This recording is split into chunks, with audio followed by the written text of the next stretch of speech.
আমি আপনাদের খেদমতে সূরা আল মুমিনুন থেকে প্রথম 5টি আয়াত তেলাওয়াত করেছি। আলোচনা পেশ করছেন হযরত মাওলানা মোহাম্মদ বরকতুল্লাহ সাহেব। হযরত মাওলানা মোহাম্মদ বরকতুল্লাহ সাহেব খতিব বাইতুল নূর জামে মসজিদ গুলশান 2 ঢাকা। আমি মুহতারামকে কোরআন সুন্নাহর আলোকে সারগর্ভ আলোচনা উপস্থাপন করার জন্য ঢাকাবাসীর পক্ষ থেকে এলাকাবাসীর পক্ষ থেকে সবিনয় অনুরোধ করছি। আসসালামু আলাইকুম ওয়া রাহমাতুল্লাহি ওয়া বারাকাতুহু। আপনারা কেমন আছেন? দূরে যারা বসছেন একটু সামনে আগায় বসলে ভালো হয়, পরিবেশটা একটু সুন্দর দেখা যায়। আপনারা কি বলেন? আসেন, একটু মেহেরবানি করে একটু উঠে আসেন। আল্লাহ নিজে সুন্দর, তিনি সৌন্দর্যকে ভালোবাসেন। এই যে ফাঁকা জায়গাগুলো আছে এদিকে বসেন, সব খিলপাড়ার মানুষ না? মাশাআল্লাহ। আপনারা ভালো আছেন না? করতে তুলে রয়েছে না? আলহামদুলিল্লাহ আলহামদুলিল্লাহ। আড্ডেগায়ের বাতে তো খাইছি, কিশোরগঞ্জের মানুষ আছে। আল্লাহ পাক আমাদেরকে ভালো রাখুন, সুস্থ রাখুন, ইমানের সাথে রাখুন, বলি আমিন। আলহামদুলিল্লাহ আলহামদুলিল্লাহ নাহমাদুহু ওয়া নাস্তাঈনুহু ওয়া নাস্তাগফিরুহু ওয়া নাউযু বিল্লাহি মিন শুরুরি আনফুসিনা ওয়া মিন সাইয়্যাতি আ'মালিনা। من يهد الله فلا مضل له ومن يضلل فلا هادي له وأشهد أن لا إله إلا الله وحده لا شريك له ونشهد أن سيدنا وسندنا وحبيبنا ومولانا محمدا عبده ورسوله الذي أرسله بالحق بشيرا ونذيرا وداعيا إلى الله بإذنه وسراجا منيرا فقد قال الله تعالى في كلامه المجيد والفرقان الحميد। সকলেই মুখটা কাজে লাগিয়ে জবান খুলে পড়েন আমার সাথে। আউযু বিল্লাহি মিনাশ শাইতানির রাজীম। বিসমিল্লাহির রহমানির রহিম। قد أفلح المؤمنون الذين هم في صلاتهم خاشعون والذين هم عن اللغو معرضون والذين هم للزكاة فاعلون والذين هم لفروجهم حافظون.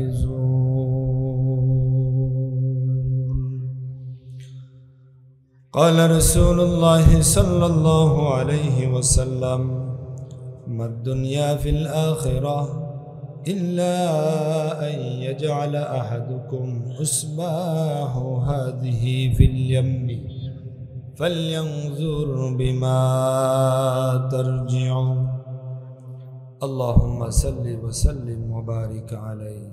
গাগরা যুব সমাজ ও মসজিদ কমিটির উদ্যোগে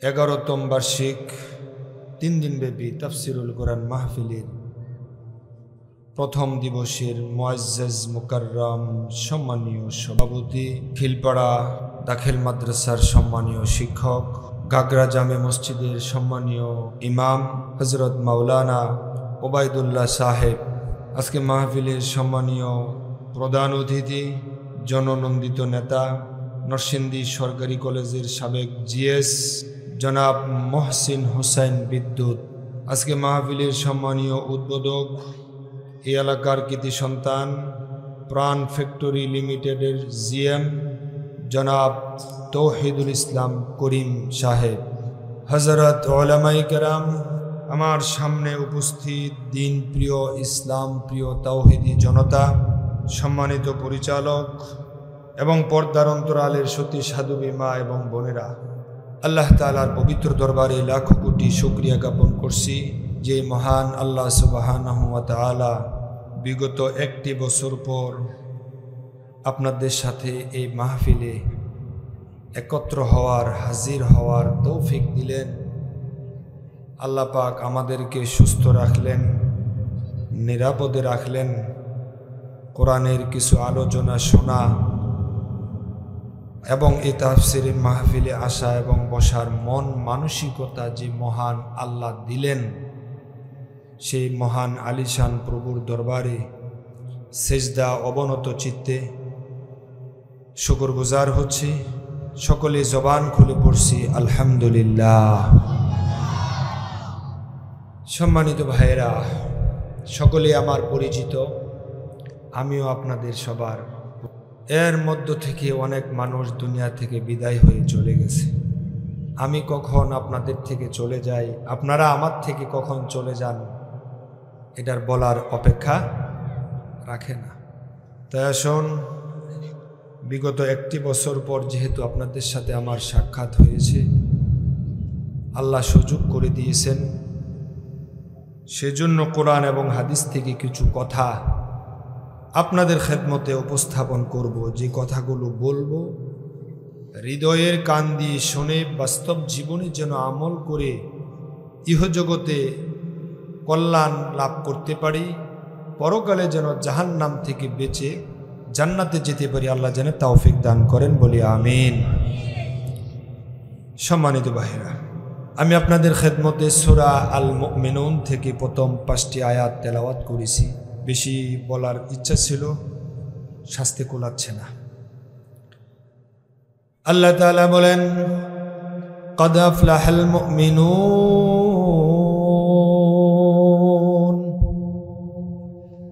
যারা মুমিন হয়েছে, যারা ঈমান এনেছে, তারা সফল হয়ে গেছে।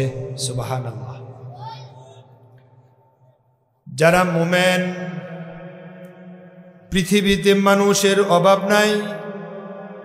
প্রায় 2.5 থেকে 300 কোটির কাছাকাছি হলো মুসলমান। আর তাম পৃথিবীতে মানুষের সংখ্যা হলো প্রায় 850 কোটি। এই 850 কোটি সবাই কিন্তু মুমিন না। এই 850 কোটি মানুষের ভিতরে যারা মুমিন, যারা ঈমান এনেছে, যারা কালেমা পড়েছে, তারাই শুধু মুমিন। আর মুমিনদেরকে লক্ষ্য করে আল্লাহ বলেন, قد أفلح المؤمنون, যারা মুমিন হয়ে গেছে ওই মুমিনগুলো সফল। সুবহানাল্লাহ। এখন মুমিন যে সফল, এই কথা কে বলছে? এই সূরাটি যখন নাজিল হলো, এদিকের আওয়াজ যেন না আসে, বাম পাশে রাস্তা থেকে যেন কোনো আওয়াজ না আসে।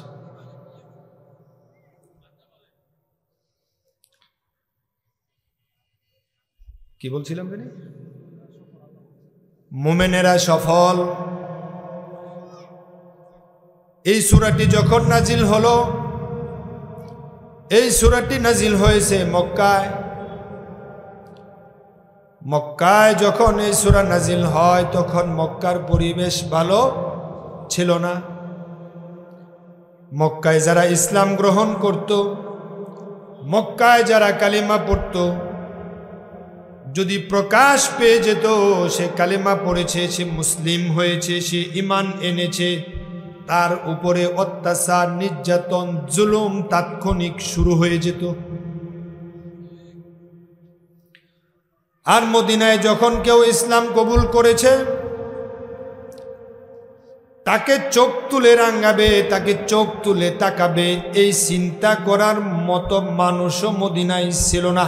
সুবহানাল্লাহ। এই মক্কায় উত্তপ্ত পরিবেশ, কঠিন পরিবেশ পরিস্থিতিতে আল্লাহ সূরা আল মুমিনুন নাজিল করে বললেন কদ আফলাহাল মুমিনুন। অথচ ওই সময় বেলালের গলায় রশি লাগাইয়া টানে। এই সূরা যখন নাজিল হলো তখন বেলালের গলায় রশি লাগাইয়া টানে। খুবাইবকে আগুনের আংরার উপরে খুবাইবকে শুয়াইয়া তারপরে উপরে পাথর চাপা দেয়। পিঠগুলো ছিদ্র হইয়া লোহাগুলো আগুনগুলো পিঠের ভিতরে ঢুকছে। আম্মার ইবনে ইয়াসির রাদিয়াল্লাহু তাআলা আনহুর পরিবারকে রোদের মধ্যে দাঁড় করাইয়া রাখে, নির্যাতন করা হচ্ছে, জুলুম করা হচ্ছে। হযরত সুমাইয়া রাদিয়াল্লাহু তাআলা আনহার লজ্জাস্থানে বর্ষা নিক্ষেপ করে তৎকালীন সময়ে স্বৈর শাসক জালেম আবু জাহেল বর্ষা নিক্ষেপ করে সুমাইয়াকে শহীদ করে দিয়েছে। বিশ্বনবী কথা বলতে পারে না, ইমান আনলে দমন পীড়ন নির্যাতন নিষ্পেষণ চলে। ওই কঠিন পরিবেশ পরিস্থিতিতে আল্লাহ তাআলা মুমিনদেরকে সুসংবাদ দিয়ে বলেন কদ আফলাহাল মুমিনুন, মুমিনেরা সফল হয়ে গেছে। অথচ তৎকালীন সময়ে নবীর এই সূরা আল্লাহর দেওয়া এই কালামের প্রেক্ষাপট অনুযায়ী বোঝা যায় তৎকালীন সময়ে মুমিনেরা শুধু মাইর খায়, মুমিনেরা শুধু নির্যাতিত হয়, মুমিনের থাকার ঘর নাই, মুমিনদের থাকার জন্য বাড়ি নাই, পেটে খাবার নাই। ওই সময় আল্লাহ সূরা মুমিনুন নাজিল করে মুমিনদেরকে সুসংবাদ দেয় কদ আফলাহাল মুমিনুন, মুমিনেরা তোমরা সফল হয়ে গেছো। এখন মাইর খাওয়ার নাম কি সফলতা? তৎকালীন সময়ে তো মুমিনেরা মাইর খায়, তো মাইর খাওয়ার নাম কেমনে সফলতা হলো? তার মানে সফলতার আরেকটা ব্যাখ্যা আছে। এই পৃথিবীতে মানুষের সংখ্যা অনেক, পৃথিবীতে মুসলমান আছে যেখানে মাইর খায় শুধু সেখানে। মুসলমানদেরকে মারতে গেলে কারো অনুমতি লাগে না। এই যে দেখেন ইরাক পরমাণু বোমা খোঁজার নাম দিয়া জর্জ ডব্লিউ বুশ পুরা ইরাকটারে ম্যাসাকার করে দিল। অথচ সাদ্দাম বারবার বলেছে আমার ইরাকে কোনো পরমাণু বোমা নাই, জাতিসংঘ পর্যন্ত বলেছে ইরাকে কোনো পরমাণু বোমা নাই, কিন্তু বুশ শুনে নাই। অথচ বুশ তৎকালীন সময় বলেছিল ক্রুসেড।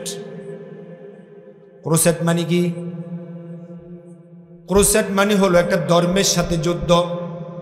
ইংরেজি যারা পড়েন, ভূগোল যারা পড়েন, বিজ্ঞান যারা পড়েন, ফিজিক্স যারা পড়ান তারা বুঝেন, কিন্তু তামাম পৃথিবীর মানুষ বুঝেছে বুশের কথা, কিন্তু বুঝার পরেও ওই ইরাকের পক্ষে একটা মুসলমানও কথা বলার সুযোগ করে নাই। শুধু খালি দোয়া করছে, দোয়া লম্বা লম্বা দোয়া করছে, মসজিদের খতিবেরা দোয়া করছে, আমরা দোয়া করলাম, কিন্তু সব তো দোয়া দিয়ে হয় না। কিছু লাঠিও লাগে, তরবারিও লাগে, জেহাদও লাগে, দোয়া দিয়ে সব হয় না। তবে দোয়া আর দোয়া হুয়াল ইবাদা, দোয়া হচ্ছে ইবাদতের মগজ। তবে দোয়া লাগবে জেহাদের মাঠে গিয়া। তবে এই দোয়া যদি জেহাদে না গিয়া যদি মসজিদের কোনায় বসে করেন, আল্লাহ বলবে, আল্লাহ আকাশ থেকে কয় তুমি মসজিদে বসে দোয়া করলে কি লাভ হবে, অথচ তোমার জাত ভাই মাইরা শেষ করে নিতেছে। আমার ভাই ওই সাদ্দামকে ধরে তারে নির্যাতন করে নিষ্পেষণ করে শেষ পর্যন্ত মুসলমানের ঈদের দিন ওই সাদ্দামকে ফাঁসি দিয়া পর্যন্ত তারে হত্যা করা হয়েছে।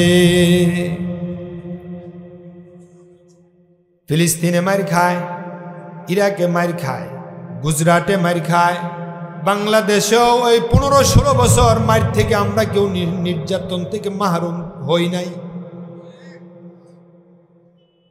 আলজেরিয়া মার খায়, সোমালিয়া মার খায়, মুসলমান আছে যেখানে মার খায় সেখানে। আমার বন্ধু 1945 সনের পর থেকে, দ্বিতীয় বিশ্বযুদ্ধের পর থেকে আমেরিকার নেতৃত্বে ইসরায়েলের ভূখণ্ডে, ফিলিস্তিনের ভূখণ্ডে ইসরায়েল নামক বিস্ফোরা যখন জায়গা হলো, জায়গা করে দেওয়ার জন্য আমেরিকা পরামর্শ দিল অল্প দিনের জন্য জায়গা দেন, পরে তাদেরকে এখান থেকে স্থানান্তর করা হবে। ওই দ্বিতীয় বিশ্বযুদ্ধের পর থেকে ওই ফিলিস্তিনে ওই ইসরায়েল নামক বিস্ফোরা জায়গা নেওয়ার পর থেকে একটা দিনও বাদ যায় নাই, ঈদের দিনও তাদেরকে হত্যা করা হয়। আমার বাংলাদেশ থেকে মার থেকে মাহরুম হয় নাই। 2006 সালের 28 অক্টোবর থেকে এই 5 আগস্ট দুপুর 2:20 পর্যন্ত এই বাংলাদেশে মোমেনাত নারী পুরুষদের কত হাজার লাশ পড়েছে, কত মায়ের বুক খালি হয়েছে, কত বাবার সন্তান দুনিয়া থেকে বিদায় করে দিয়েছে, কত মা এতিম হয়েছে, কত মা বিধবা হয়েছে, এটা সংখ্যাই বলা যাবে না। মুসলমানদেরকে মারলে কারো অনুমতি নেওয়া লাগে না। এই যে আমাদের মায়ানমার, প্রায় 13 লাখ মুসলমান মায়ানমার থেকে নাপ নদী পাড়ি দিয়া আমার বাংলাদেশে উদ্বাস্তু শিবিরে আশ্রয় নিছে। এখন জাতিসংঘ থেকে খাবার দেয়, কিছু কিছু খায়, রিলিফের চাইল খায়। ওই প্রণোদনার টাকা দিয়া তারা বাজার ঘাট করে। মুসলমান মায়ানমারের মুসলমানদেরকে তারা কচু কাটা পর্যন্ত করেছে, মুসলমানদেরকে জবাই করে তাদের গোশত প্লেটের মধ্যে রেখে চাবায়া চাবায়া খেয়েছে। আমরা সোশ্যাল মিডিয়ায় দেখেছি। মুসলমানদেরকে আগুন লাগায়া পুরাইয়া মারছে, অথচ আল্লাহ কয় মোমেন সফল। আজকে ভারতের প্রধানমন্ত্রী, তৎকালীন সময়ে ছিল ভারতের মুখ্যমন্ত্রী, ভারতের গুজরায় রেল স্টেশনে হিন্দু মুসলমান দাঙ্গা লাগায়া 2000-এর উপরে মুসলমান কেরোসিন লাগাইয়া পুরাইয়া মারছে, আগুন লাগাইয়া মারছে।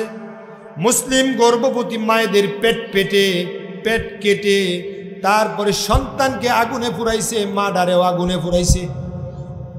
এই নরেন্দ্র মোদী আমার বন্ধু বসে মুসলমান মারল।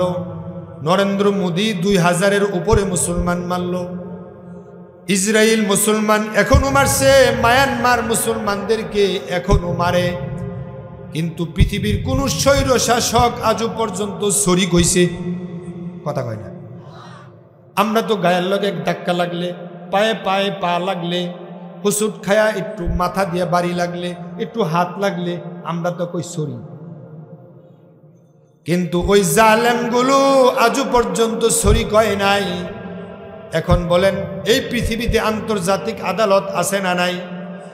ওই আন্তর্জাতিক আদালতে বুশের বিরুদ্ধে মামলা হয়েছে।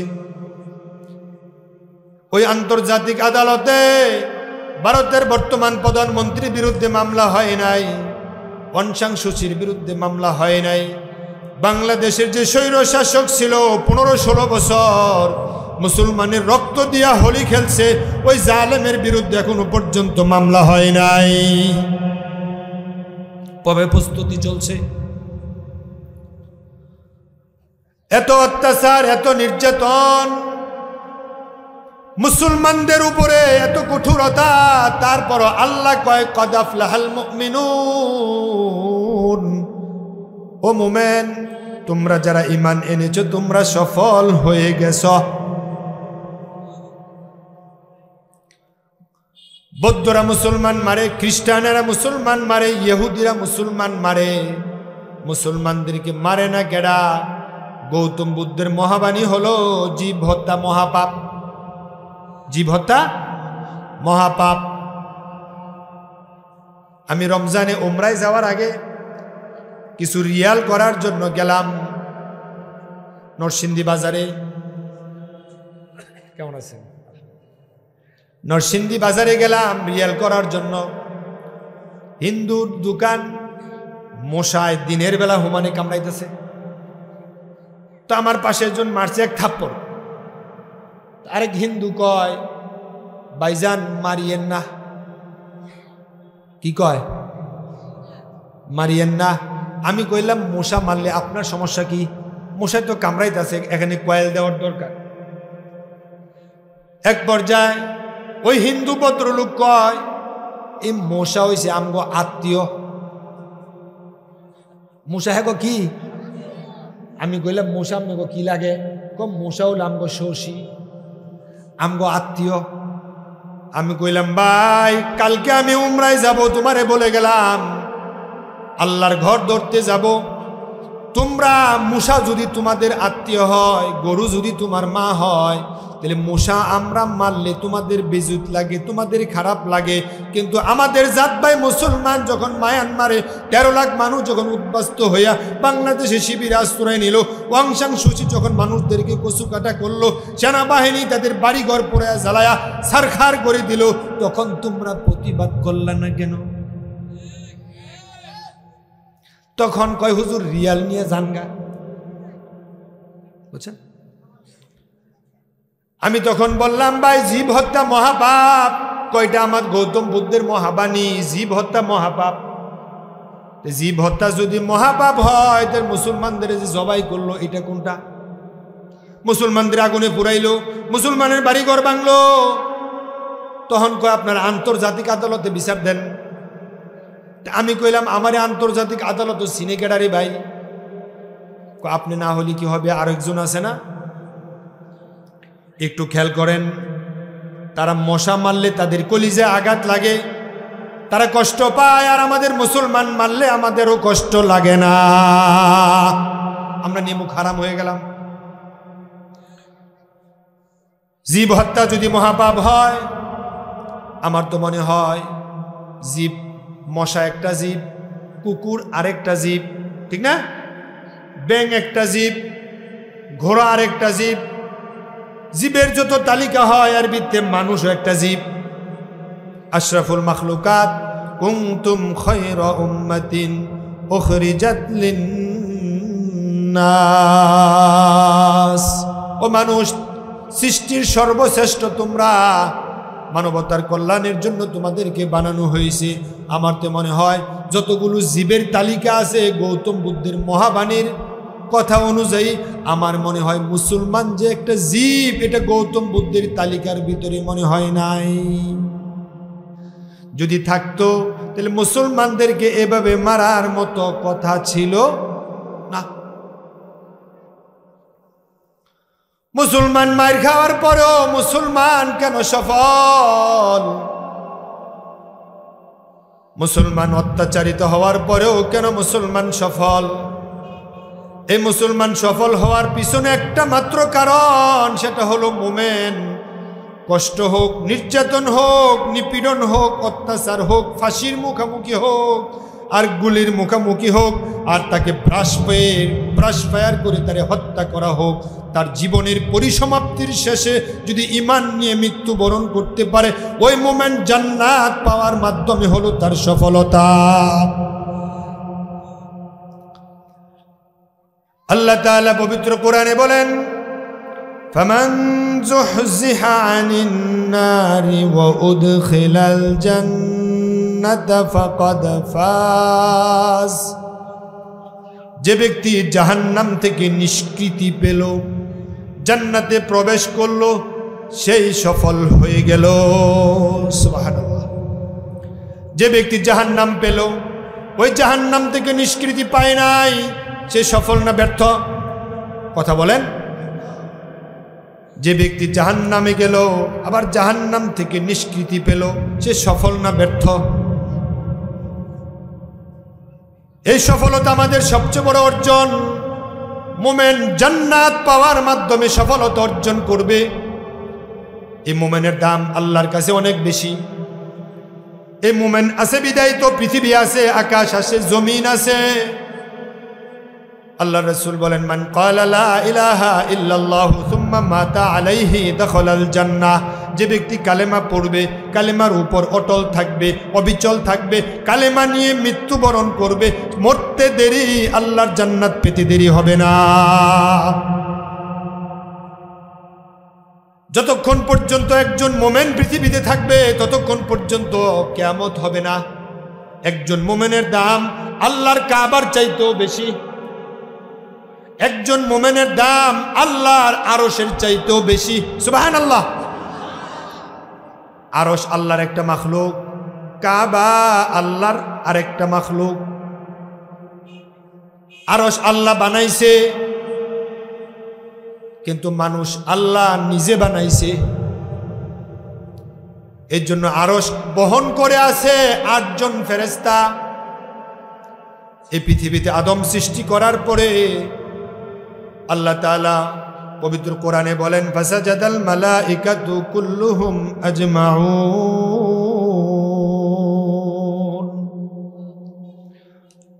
ও আমার ফেরেশতারা, তোমরা গোল হয়ে তোমরা আদমকে সিজদা দাও। সুবহানাল্লাহ। ফেরেশতারা আদমকে সিজদা দিয়া বুঝাইয়া দিয়া প্রমাণ করেছে ফেরেশতার চাইতেও আদমের সম্মান আল্লাহর কাছে অনেক বেশি।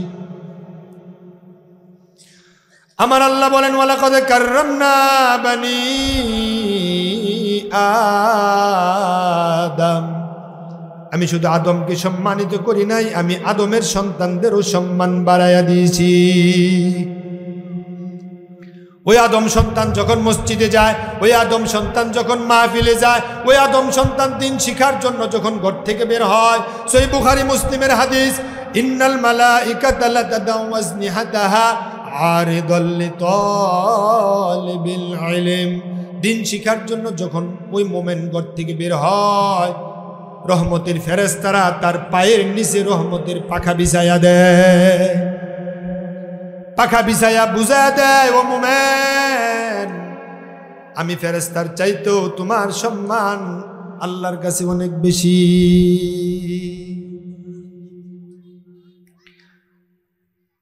Example is the better then advice.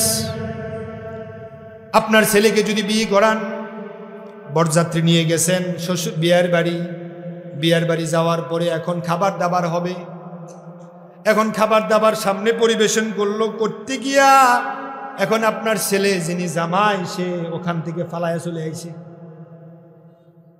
এখন ছেলের দুলাভাই, ছেলের মামু, আত্মীয় স্বজন সব যে ওখানে গেল, ওই মেয়ের বাবার কাছে, মেয়ের পরিবারের কাছে বর যেহেতু পালায়া চলে গেছে, তাদের মূল্য তাই পরিবারের কাছে আর কত খাইতে দিব, সম্মান দিব, ইজ্জত দিব। কারণ এখানে সম্মান পাইছে কার দ্বারায়? কথা কয়, কথা না গেলে কিন্তু ছেড়ে দেব, কথা কই দেব। এখানে সম্মান পাইছে কার দ্বারায়? বরের দ্বারা। বর যেহেতু নাই, সম্মান আর আল্লাহ যেহেতু মোমেন যতক্ষণ পর্যন্ত থাকবে ততক্ষণ পর্যন্ত আকাশ জমিন আল্লাহ নষ্ট করবে না, ভেঙ্গে দেবে না, চুরমার করে দেবে না। একজন মোমেনের দাম যদি এত বেশি হয়, আজকে দেখেন পৃথিবীতে এই মোমেনদের কারণে আল্লাহ আকাশ রাখছে, জমিন রাখছে, আমাদেরকে খাওয়াচ্ছে, তাদেরকে খাওয়াচ্ছে, আর আমাদের কারণে ওরা বেঁচে আছে, ওরা নিঃশ্বাস নিচ্ছে, খাবার খাচ্ছে, আর ওরাই আমাদেরকে বুমবিং করে আমাদেরকে শেষ করে দিচ্ছে। আমাদের কারণে ওরা টিকে আছে আর ওরা আমাদের মারে। আল্লাহ বলে, কদ আফলাহাল মুমিনুন, মুমিনেরা সফল হয়ে গেছে। মুমিনেরা সফল কি দিয়া? টাকা দিয়া, বাড়ি দিয়া, গাড়ি দিয়া, নারী দিয়া। হযরত ওমর ফারুক রাদিয়াল্লাহু তাআলা আনহু বলেন, মান ইতাজ্জা বিমাকানিহি ফালইয়ানজুর ইলা ফিরআউন ওয়া মান ইতাজ্জা বিমালিহি ফালইয়ানজুর ইলা কারুন ওয়া মান ইতাজ্জা বিনাসবিহি ফালইয়ানজুর ইলা আবি লাহাব ইন্নামাল ইজ্জাতু বিত্তাকওয়া তিলকাল জান্নাতুল্লাতী নুরিসু মিন ইবাদিনা মান কানা তাকিয়া। বাড়ি পেয়ে, গাড়ি পেয়ে যদি সফল মনে করো, ক্ষমতা পেয়ে যদি তুমি সফল মনে করো, তাহলে তুমি একটু ফেরাউনের দিকে তাকাও। ওই ফেরাউন ক্ষমতা দীর্ঘদিন ক্ষমতায় ছিল, অহংকারে নিমগ্ন ছিল, এক পর্যায়ে নিজেকে রব পর্যন্ত দাবি করেছিল। ওই ফেরাউনের দিকে তাকাও, একটু মুখটা খুলে বলেন, ফেরাউন সফল না ব্যর্থ? বিপরীত দিকে ফেরাউনের সময় আবির্ভূত হয়েছিলেন হযরত মূসা। এই মূসা সফল না ব্যর্থ? মাশাআল্লাহ। ক্ষমতা থাকলে চূড়ান্ত সফলতা আসে না, অস্ত্র থাকলে সফলতা আসে না, বাড়ি গাড়ি থাকলে, ক্ষমতা থাকলে, অহংকার থাকলে সফলতা আসে না।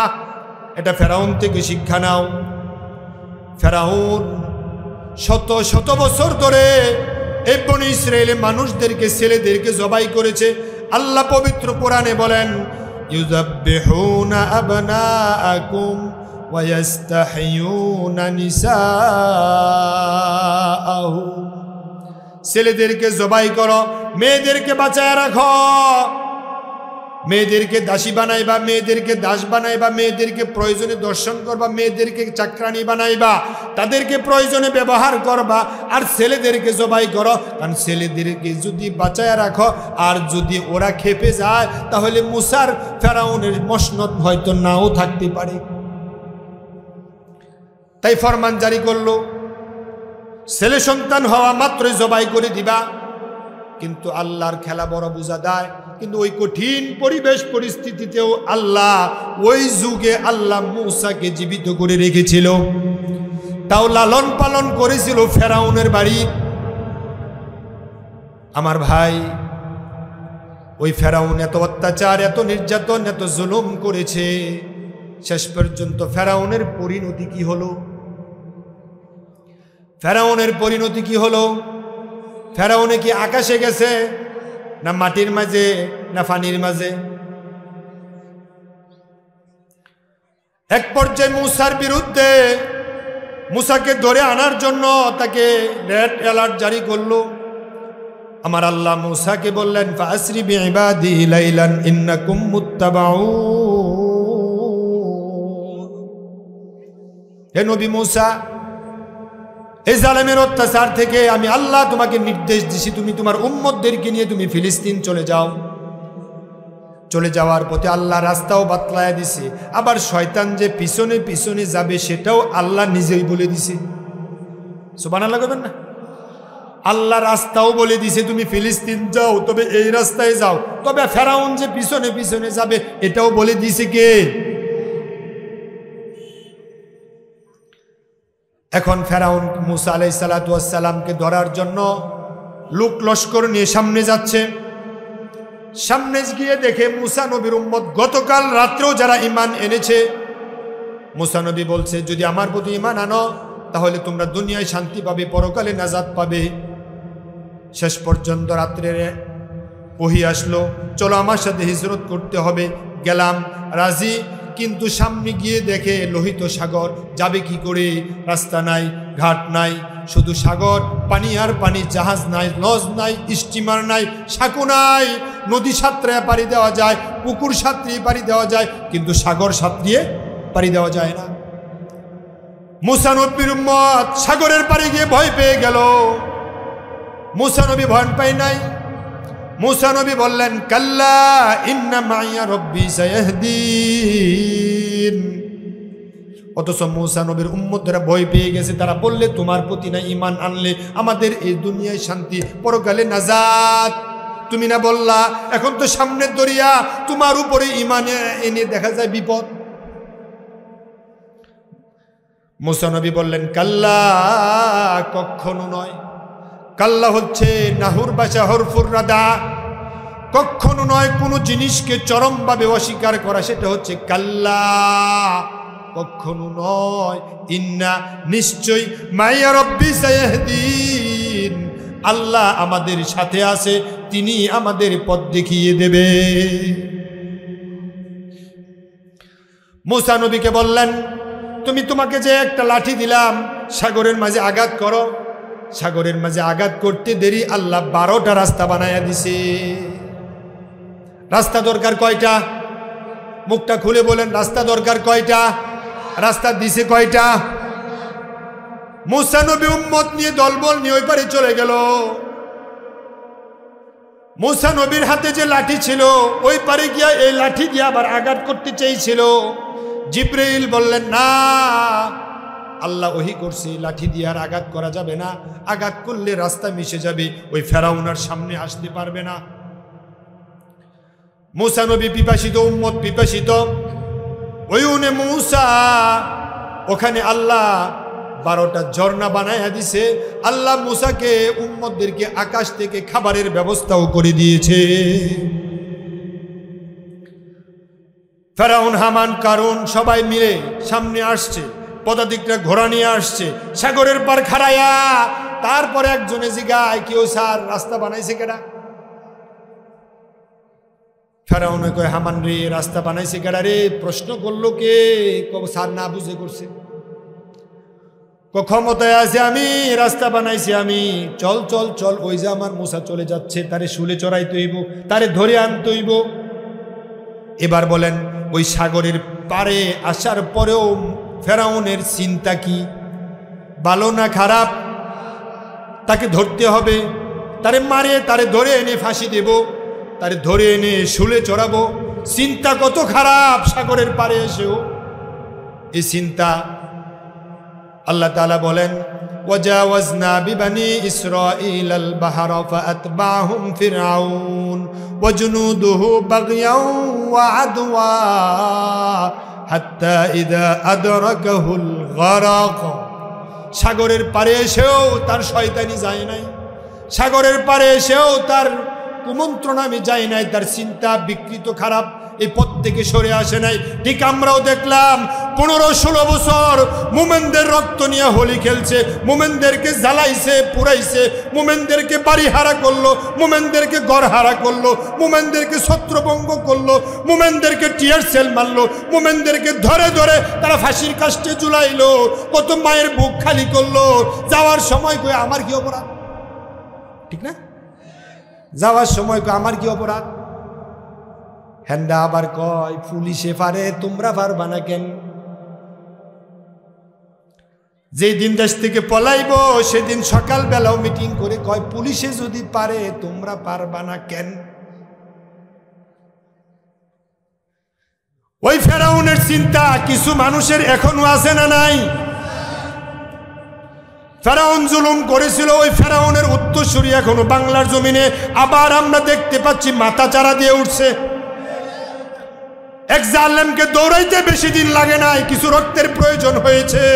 আবার যদি তোমরা শয়তানি করতে থাকো, মুমিনদের চরিত্র নিয়ে, ইসলামকে নিয়ে যদি তুকমা লাগাইতে থাকো, তোমাদেরকে ছত্রভঙ্গ করতে, এই দেশ থেকে তাড়াইতে তোমরা যাইবা কই? সে তো দাদার বাড়ি গেছে, শ্বশুর বাড়ি গেছে, তোমাদের তো নাফ নদী ছাড়া কিছুই নাই।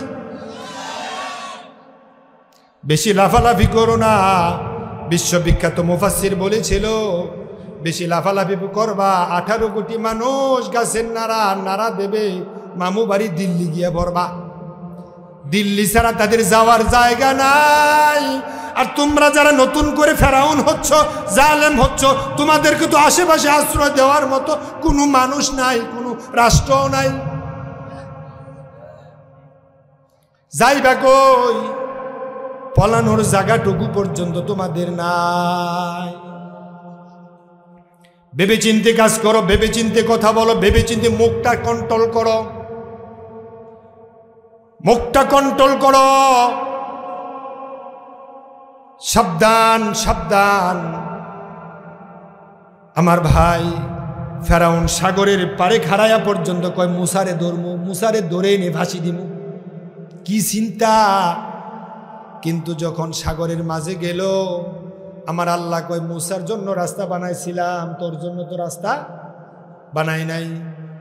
ওই অবস্থায় মুসা যখন, ফেরাউন যখন পানির মাঝে হাবুডুবু খায়, এবার মুখটা খুলে বলেন, আওয়াজ করে বলেন, ফেরাউন যখন লোহিত সাগরে ডুবে, প্রধানমন্ত্রী কেউ রে দিয়েছি না? প্রধানমন্ত্রী সহ? কথা বুঝে না? প্রধানমন্ত্রী ফেরাউন কেউ রে দিয়েছিল? প্রধানমন্ত্রী যেখানে যায় সেখানে বিডিআর আছে না নাই? সেখানে সেনাবাহিনী আছে না নাই? NSI আছে না নাই? DGFI আছে না নাই? পুলিশ আছে না নাই? প্রধানমন্ত্রী যেহেতু যেই জায়গায় আছে সব বাহিনী ওই জায়গায় প্রস্তুত। ফেরাউনের সাথে লোক লস্কর সৈন্য ক্ষমতা যা আছে সবটা সাগরের মাঝে। এবার মুখটা খুলে বলেন, ফেরাউন কি তখন ঘুমেছিল না সজাগ ছিল? ফেরাউন ওই সময় সজাগ ছিল, ফেরাউন ঘুমেছিল না। ফেরাউন কাউকে ক্ষমতা দিয়েও আসে নাই, সৈন্য হাস ছাড়াও আসে নাই, সৈন্য নিয়েই আসছে। ওই অবস্থায় ফেরাউন্ডে সহ সৈন্য সহ দল বল 14 গোষ্ঠী পানির মাঝে আল্লাহ বেইজ্জতি করে ডুবাইয়া ছাড়ছে। আমরা দেখলাম নিজের ক্ষমতা নিজের ডান বাম পাকাপুক্তা করার জন্য ডানে বামে সামনে পিছনে আপনজন প্রিয়জন সব বসাইছে। বসাইয়া দেশটারে সুন্দরভাবে নিজের কন্ট্রোল করার জন্য এই 15-16 বছর দেশটা চালানোর জন্য, মোমেনদের রক্ত নিয়ে হোলি খেলার জন্য, শয়তানি করার জন্য, বদমাইশি করার জন্য এই 15-16 বছর তোমরা অত্যাচার করলা। আবার তোমার লোকের ডানে বামে তুমি যাদেরকে বিশ্বস্ত মনে করে বসাইছিলা তারাই কয় 15 মিনিট 45 মিনিট, ঠিক না? বাংলার 18 কোটি মানুষ কি সময় দিয়েছিল? বাংলার 18 কোটি মানুষ সময় দেয় নাই, চেয়েছে পদত্যাগ পদত্যাগ পদত্যাগ করো। 11 দফার দাবি গেছে, 10 দফা বাদ দিয়া আছে শুধু কয় দফা? পদত্যাগ করো। কিন্তু পদত্যাগ মানে দেশ ছাড়া ফালানো না, পদত্যাগ মানে দেশ ছেড়ে পালানো না। আজ থেকে 805 বছর আগে রাজা লক্ষণ সেন পিছনের রাজদরবারের পিছনের রাস্তা দিয়া এই দেশ থেকে পলাইছিল। 805 বছরের মধ্যে এই দেশ থেকে কোনো রাজা পলাই নাই, পড়াইছে শুধু দাইনি। এই দেশে তোমার মরণ হওয়া উচিত ছিল। কত বড় নিষ্পুরুষ মানুষে ইনোসেন্ট মানুষদের গলার মাঝে রশি লাগায় মারছ, এটার স্বাদটা তোমার বোঝা উচিত ছিল। আমার ভাই, এই ফেরাউন আল্লাহ যেভাবে বেইজ্জতি করেছে, তার আপনজন প্রিয়জন তারে 45 মিনিট সময় দিয়ে এক কাপড়ে বিদায় হয়ে গেছে। বোনের রান্না করা খাবারটুকু খেতে পারে নাই। এই দেশটা তার জন্য অভিশাপ হয়ে গেছে। কত মানুষ মরবে, কত মানুষের দাফন হবে, কত মানুষের জানাজা হবে।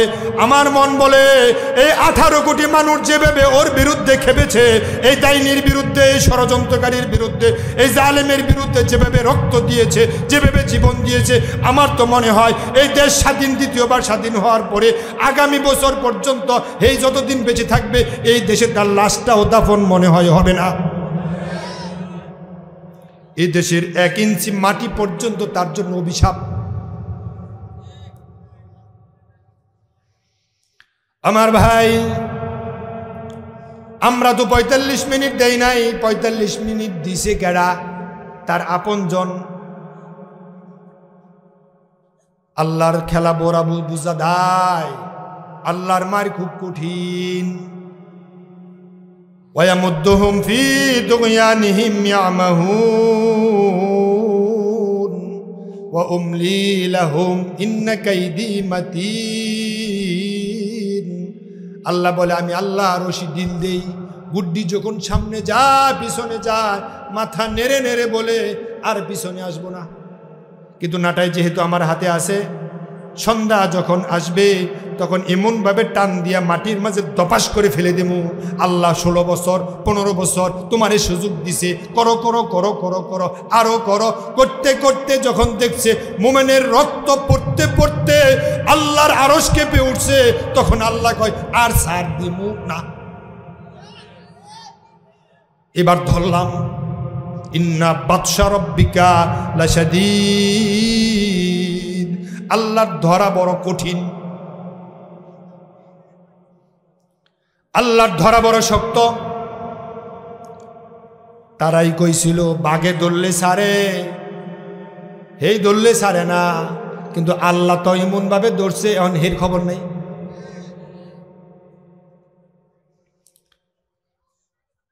হযরত ওমর বলেন, যদি ক্ষমতা থাকলে যদি সফল হয় তাহলে তোমরা ফেরাউনের দিকে তাকাও। ফেরাউন রে আল্লাহ ক্ষমতা রাইখা তারপরে আল্লাহ বেইজ্জতি করেছে, মেরেছে। তার মানে তার প্রধানমন্ত্রী শুদ্ধ পানির নিচে। প্রধানমন্ত্রী থাকা অবস্থায় যাওয়ার আগে কইছিল আমি 10 মিনিটের একটা বক্তৃতা দেই। তখন ম্যাডাম রে আইসা কয়, ম্যাডাম ফোলাফান যেই মিলে আইতাছে সুযোগটুকু আর। এখন বলেন এই সময়টুকু সংকীর্ণ করার মালিক কে? আপনি যদি জালেম হন আপনার সময়টুকু আল্লাহ সংকীর্ণ করে দেবে, রিজিকটা কেড়ে নেবে, নিঃশ্বাস আল্লাহ বন্ধ করে দেবে। নতুন করে ফেরাউন হতে যায় না। হযরত ওমর বলেন, মান ইতাজ্জা বিমালিহি ফালয়ানজুর ইলা কারুন। ক্ষমতা থাকলে, মেল ফ্যাক্টরি ইন্ডাস্ট্রি থাকলে, অর্থকড়ি থাকলে যদি মনে হয় সে সফল, তাহলে তোমরা কারুনের দিকে তাকাও। কারুনের মেল ফ্যাক্টরি ইন্ডাস্ট্রি ক্ষমতার অভাব ছিল না। কারুন রে আল্লাহ এত ক্ষমতা দিছে, গুপ্তধনের ভান্ডার দিছে আল্লাহ কারুন রে। আল্লাহ তাআলা পবিত্র কোরআনে বলেন, ওয়া আতাইনাহু মিনাল কুনুজ। আমি আল্লাহ কারুন রে গুপ্তধনের ভান্ডার দিয়েছিলাম, খনির ভান্ডার দিয়েছিলাম, খনি দিয়েছিলাম। ওই মেল ফ্যাক্টরি ইন্ডাস্ট্রির চাবি বহন করতে একদল লোক লাগতো শুধু তার মেল ফ্যাক্টরি ইন্ডাস্ট্রির চাবি বহন করার জন্য। এখন বুঝেন তার মেল ফ্যাক্টরি ইন্ডাস্ট্রি কত বড় ছিল, কিন্তু অহংকার করেছে, দাম্ভিকতা দেখাইছে, তাকাব্বুরি করেছে, অহংকারী করেছে। আল্লাহ বলে, ইন্নাল্লাহা লা ইউহিব্বু কুল্লা মুখতালিন ফখুর। আমি আল্লাহ অহংকারীদেরকে ভালোবাসি না। তাকাব্বুরি যারা করে, বাহাদুরি যারা করে, আমি আল্লাহ তাদেরকে পছন্দ করি না। কিন্তু কারুন ক্ষমতার মোহে, অর্থের মোহে এমনভাবে তাকাব্বুরি করেছে, অহংকারী করেছে, নিজেকে ক্ষমতাবান মনে করেছে। আল্লাহ তার মেল ফ্যাক্টরি ইন্ডাস্ট্রি সহ সব কিছু আল্লাহ মাটির নিচে দশায়া দিছে। এখন আপনি ক্ষমতাওয়ালা যদি মনে করেন সে সফল, তাহলে ফেরাউন কি? ক্ষমতা অর্থকড়ি হলে যদি আপনি মনে করেন আমি সফল, তাহলে কারুন কি? কারুনের দিকে তাকান, গুগলে সার্চ দিলে আপনি দেখবেন কারুনের মেল ফ্যাক্টরি যেখানে আছে সেখানে একটা সাগর হয়ে আছে। ওই সম্পদের মাঝে সফলতা নাই। আমাদের এলাকায় দেখবেন আপনাদের পুবালি জুটমিল উচ্চ বিদ্যালয় থেকে ইন্টারমিডিয়েট পাশ করে মুসা বিন হাকিম ডিগ্রি কলেজে লেখাপড়া করে বাপ মরে গেছে, শুধু মা বেঁচে আছে। মা আগে মানুষের বাড়ি কাজ করত, পুরান কাপড় পরতো, মানুষকে কিছু টাকা পয়সা দিলে চাল কিনে ডাল কিনে তারপরে রান্না করে খেত, লিল্লা ফেতরা খেত। কিছুদিন পরে যখন মুসা বিন হাকিম ডিগ্রি কলেজ থেকে চুয়েট অথবা বুয়েট চান্স পেয়ে মোটামুটি একটু গ্রাজুয়েট পারসন হলো, মাসে 1.5 লাখ 2 লাখ টাকা বেতন পায়। এখন বাড়িতে আগে ছিল কুড়ে ঘর, এখন 2 তলা একটা বিল্ডিং দিছে। এলাকার গাগরার মানুষ কয়, ওই আটিয়া গায়ের মানুষ কয়, খিলপাড়ার মানুষ কয়, আমার আল্লাহ এতদিনে এই মহিলার দিকে চোখ তুলে তাকাইছে। ঠিক না? এতদিনে আল্লাহ তাকাইছে, আগে বুঝে আল্লাহ চোখ মুজা আসিন না। না না, আগে আল্লাহ চোখ বুঝে আসিন না। আল্লাহ সব সময় তাকায় থাকে। আল্লাহ যদি ঘুমায় পৃথিবী টিকবে না। এখন আপনি যে বললেন আল্লাহ এই বুড়া মহিলা, গরিব মহিলার দিকে আল্লাহ চোখ তুলে তাকাইছে, এখন তার 2 তলা বাড়ি হলো, আপনি কি মনে করেন 2 তলা বাড়ি বানাইলে সফল? না। আপনি ব্যাংকের এমডি, আপনি সফল না। আপনি কোটি টাকার মালিক, আপনি সফল না। আপনি প্রেসিডেন্ট না। আপনি তাকায় দেখেন তো নমরুদের দিকে, নমরুদ তো প্রেসিডেন্ট ছিল। ওই প্রেসিডেন্ট থাকা অবস্থায় আল্লাহ জুতার বাড়ি খাওয়াইয়া মারছে। এখন কোন এই নমরুদে যে জুতার বাড়ি খাওয়াইয়া মারছে, এটা কি ইন্ডিয়াতে লোক গেছেন? কথা কয় না। আমগো বাংলাদেশ থেকে কেউ গেছেন? আপনাকে বাপ চাচা কেউ গেছেন? কেউ তো যায় নাই, ইন্ডিয়াতে যায় নাই, ভারতে যায় নাই, এখান থেকে যায় নাই। এখন নমরুদদের জুতা দিয়ে বাইরেছে কেডা? তার আপন জন ডানে বামে যারা ছিল তারাই তো জুতা দিয়ে বাইরেছে, ঠিক না? আর ওই নমরুদের উত্তরসূরি বাংলাদেশে জালেম তার আপন জনেরা কইছে 45 মিনিট। মিলছে না? নমরুদের আপন জনেরা তার ডানে বামে সিপাহী যারা ছিল, খেদমতদার ছিল, খাদেমদার ছিল, তারা কয় বাইরা বাইরা বাইরা বাইরা, যত বাইরে তারা যত বাইরাবি তত আমার মজা লাগে। বাড়ির সুর একদিন কয় তোমার কথা মানতে মানতে আর কত মানতাম। পরে দিছে বাড়ি, মাথা ফেটে ভাগ হয়ে গেল। মশা কয় আমি নিষ্কৃতি পাইলাম, হাসির খোরাক দিলাম না, হাসির খোরাক দিলাম না। একটু common sense is very uncommon, common sense দিয়ে চিন্তা করেন। নমরুদ দাম্ভিকতা দেখাইছে, ক্ষমতার মসনদে বসে ইব্রাহিম নবীর বিরুদ্ধে অত্যাচার করছে, জুলুম করেছে। ইব্রাহিমের উপর যারা ঈমান এনেছে তাদেরকে ছত্রভঙ্গ করেছে।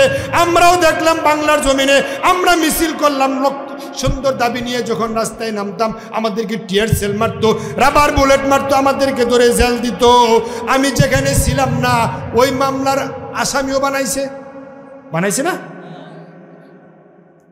কি অপরাধ, কি অত্যাচার, কি জুলুম!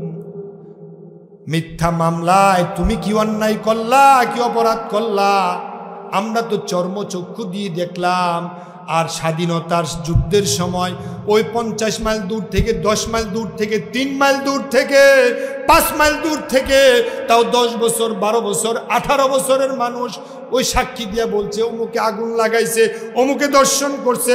আমি শুনছি ওই শোনা কথার উপরে রায় ডিপেন্ড করে একটা দেশকে খুশি করার জন্য আলেম ওলামাদেরকে জেলের গ্লানি টানাইছ, বড় দিয়া দর্শনের মামলা দিয়েছ, নিষ্কুলুষ ইনোসেন্ট পবিত্র মানুষের গলার মাঝে রশি লাগাইছ। আর তুমি যে 16 বছর কি অন্যায় করছো এটা 10 মাইল 20 মাইল দূর থেকে দেখা নাই, আমরা নিজের চোখ থেকে কাছে থেকে দেখেছি।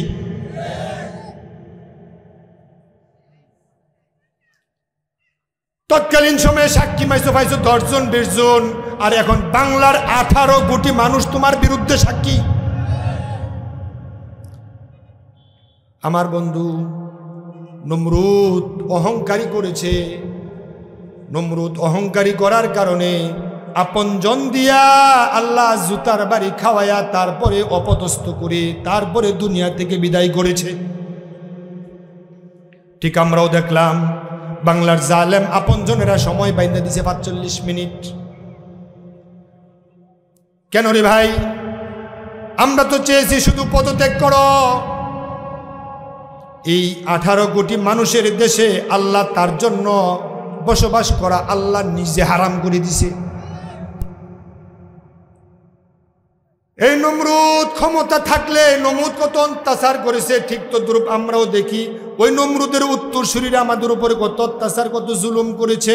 এত জুলুম করার পরেও আমার আল্লাহ কয় মুমিনেরা সফল। মুমিনেরা ফাঁসির কাস্টে গিয়েও সফল, মুমিনেরা বাই হারায়া সফল, মুমিনেরা মরে গিয়েও সফল, মুমিনেরা রিমান্ডে গিয়েও সফল, মুমিনেরা হাত হারায়া সফল।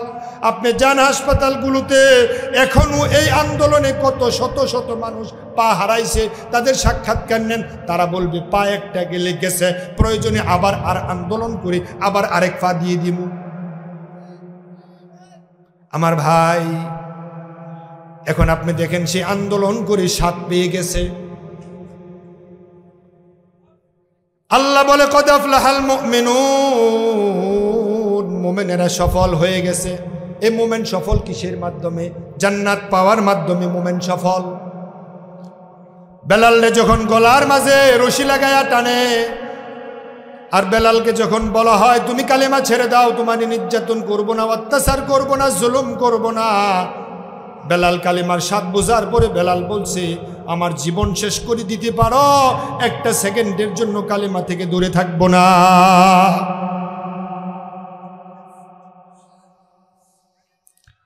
অত্যাচার নির্যাতন যত বাড়বে আল্লাহর পক্ষ থেকে সাহায্য তত আসবে। ফেরাউনের স্ত্রী আসিয়ার উপর যখন অত্যাচার নির্যাতন স্টিম রুলার চলছে, লোহা তক্তার ভিতরে ঢুকায়া আর এর উপরে আসিয়াকে শোয়া উপর থেকে কাঠ দিয়ে তক্তা দিয়ে নিচ থেকে আগুন লাগাইয়া দিছে। ফেরাউনকে খোদামান। আসিয়া কয় নো নো নো, আমার আল্লাহ আছে। এক পর্যায়ে অত্যাচার নির্যাতন আগুন যখন নিচ থেকে উপর থেকে দাউ দাউ করে জ্বলছে, আসিয়া আল্লাহর কাছে বলে রব্বি বিনিলি ইনদাকা বাইতান ফিল জান্নাহ ওয়া নাজ্জিনি। ওয়া আল্লাহ, তুমি তো অঙ্গীকার করেছ তোমার পথে টিকে থাকলে তুমি নাকি জান্নাত দিবা, ঈমান নিয়ে মৃত্যুবরণ করতে পারলে তুমি নাকি জান্নাত দিবা। এখন তুমি যে আমার উপর যে কত অত্যাচার কত জুলুম হচ্ছে, আমি আল্লাহ তুমি তো দেখছো, আমি তো জমিনে তুমি আছো আকাশে, যে জান্নাত আমারে দিবা ওই জান্নাত দুনিয়ায় থেকে আমি দেখে মরতে চাই। আল্লাহ কই ও আমার ফেরেশতারা জান্নাতের দরজা খুলে দে, আমার আসিয়া যেন দুনিয়ায় থাকতে জান্নাত দেখে মরতে পারে। সুবহানাল্লাহ। আসিয়া দুনিয়া থাকতে জান্নাত দেখে মরেছে। ওই জান্নাত পাওয়ার মাধ্যমে হলো সফলতা। আল্লাহ নবী বলেন মাদ-দুনিয়া ফিল আখিরা ইল্লা আন ইয়াজআলা আহাদুকুম মুসবাহু হাযিহি ফিল ইয়াম্মি ফালয়ানজুর বিমা তারজিউ। ও দুনিয়ার মানুষ, সফলতা কি জিনিস যদি পরিমাপ্ত করতে চাও তাহলে তোমরা একটু সাগরের পাড়ে যাও। সাগরের পাড়ে গিয়ে দেখো কোটি কোটি ব্যারেল পানি, লক্ষ লক্ষ মিলিয়ন ব্যারেল পানি আছে সাগরে। সাগর থেকে এক ড্রাম পানি আনলে সাগর টেরও পাবে না, দিঘি থেকে পানি আনলে দিঘি যদি টের না পায় সাগর টের পাবে কিভাবে? ওই সাগরের মাঝে তুমি তোমার শাহাদাত আঙ্গুলিটা ডুবাও, ওই শাহাদাত আঙ্গুলি ডুবাইলে দেখবা 1 মণ পানি আসবে, ঠিক না? এবার মুখটা খুলে আওয়াজ করে বলেন, এই আঙ্গুলির মাঝে সাগরে পানি ডুবাইলে পানি আসবে কতটুকু? 1 ফুটার চেয়ে কম। আমার রাসূল বলেন এই 1 ফুটা পানি যে তোমার হাতে আসলো এটা হলো তামাম পৃথিবীর নিয়ামত, আর সাগরে যে পানি আছে সেটা হচ্ছে আখিরাতের নিয়ামত। আমার বন্ধু, ওই জান্নাত পেতে হলে হযরত খাদিজা রাদিয়াল্লাহু তাআলা আনহা ইসলাম বিজয় হওয়ার অনেক আগেই মারা গেল, অথচ ওই খাদিজা জান্নাত পেয়ে গেছে। সুমাইয়া ইসলাম বিজয়ের অনেক আগে মারা গেল, ওই সুমাইয়া জান্নাত পেয়ে গেল। আমার বন্ধু, ওই খাদিজা রাদিয়াল্লাহু তাআলা আনহা, ওই খাদিজা রাদিয়াল্লাহু তাআলা আনহা যখন গারে হেরায় যখন খাবার নিয়ে আসতো, তখন 1 দিন 2 দিন আল্লাহ রাসূলের বাড়ি থেকে প্রায় 3 মাইল দূর পাহাড়ি পথ নিজের চোখ দিয়ে দেখে আসলাম। এত বড় উঁচু পাহাড়, ওই পাহাড়ে উঠলে ওই পাহাড়ের উপর থেকে নিচের মানুষগুলোকে বকরির বাচ্চার মতো দেখা যায়। 40-এর ঊর্ধ্বে বয়স খাদিজার। ওই বৃদ্ধ মহিলা আল্লাহ রাসূলের জন্য খাবার নিয়ে যেত। 1 দিন 2 দিন 3 দিন একাধিকবার যাওয়ার পরে আল্লাহ নবী কাছে জিবরিল এসে বললেন, হাদিসে কুদসি, হাদিহি খাদিজাতু আতাতকা ফাকরা আলাইহাস সালাম মিন রাব্বিহা ওয়া মিন্নি ওয়া বাশশিরহা বিবাইতিন ফিল জান্নাতি মিন কসবিন লা সাখাবা ফিহা ওয়ালা নাসাবা। চিৎকার মেরে বলেন সুবহানাল্লাহ। হে রাসূল, ওই যে খাদিজা আসছে, ওই খাদিজা যখন আপনার কাছে আসবে খাদিজাকে আল্লাহর পক্ষ থেকে সালাম জানাবেন। সুবহানাল্লাহ। দুনিয়ায় থাকতে খাদিজা সালাম পেয়েছে কার পক্ষ থেকে? মিন্নি। হে রাসূল, খাদিজাকে আমি জিবরাইল পক্ষ থেকে সালাম জানাবেন। সুবহানাল্লাহ। ওই খাদিজা যখন আপনার কাছে আসবে খাদিজাকে একটা সুসংবাদ দিবেন, মিন্নি ওয়া বাশশিরহা বিবাইতিন ফিল জান্নাতি মিন কসবিন লা সাখাবা ফিহা ওয়ালা নাসাবা। ওই খাদিজাকে একটা সুসংবাদ দিবেন, আল্লাহ তোমার কাজের জন্য, কাজের অগ্রগতির জন্য, দিনকে সাহায্য করার জন্য, ইসলামকে প্রেস করার জন্য, দিনকে সাহায্য করার জন্য, খাবার নিয়ে আসা যাওয়ার জন্য আল্লাহ খুশি হইয়া তোমার জন্য জান্নাতে মণিমুক্তা দিয়ে আল্লাহ একটা প্রাসাদ বানাইয়া রেখে দিয়েছে। অথচ তখন ইসলাম বিজয়ী হয় নাই। এখন খাদিজা মারা গেছে, খাদিজা মারা যাওয়ার পরে জান্নাত পেয়ে গেছে। কেন? কারণ খাদিজা আল্লাহ নবীর ইসলামী আন্দোলনের কর্মী ছিলেন। সুবহানাল্লাহ।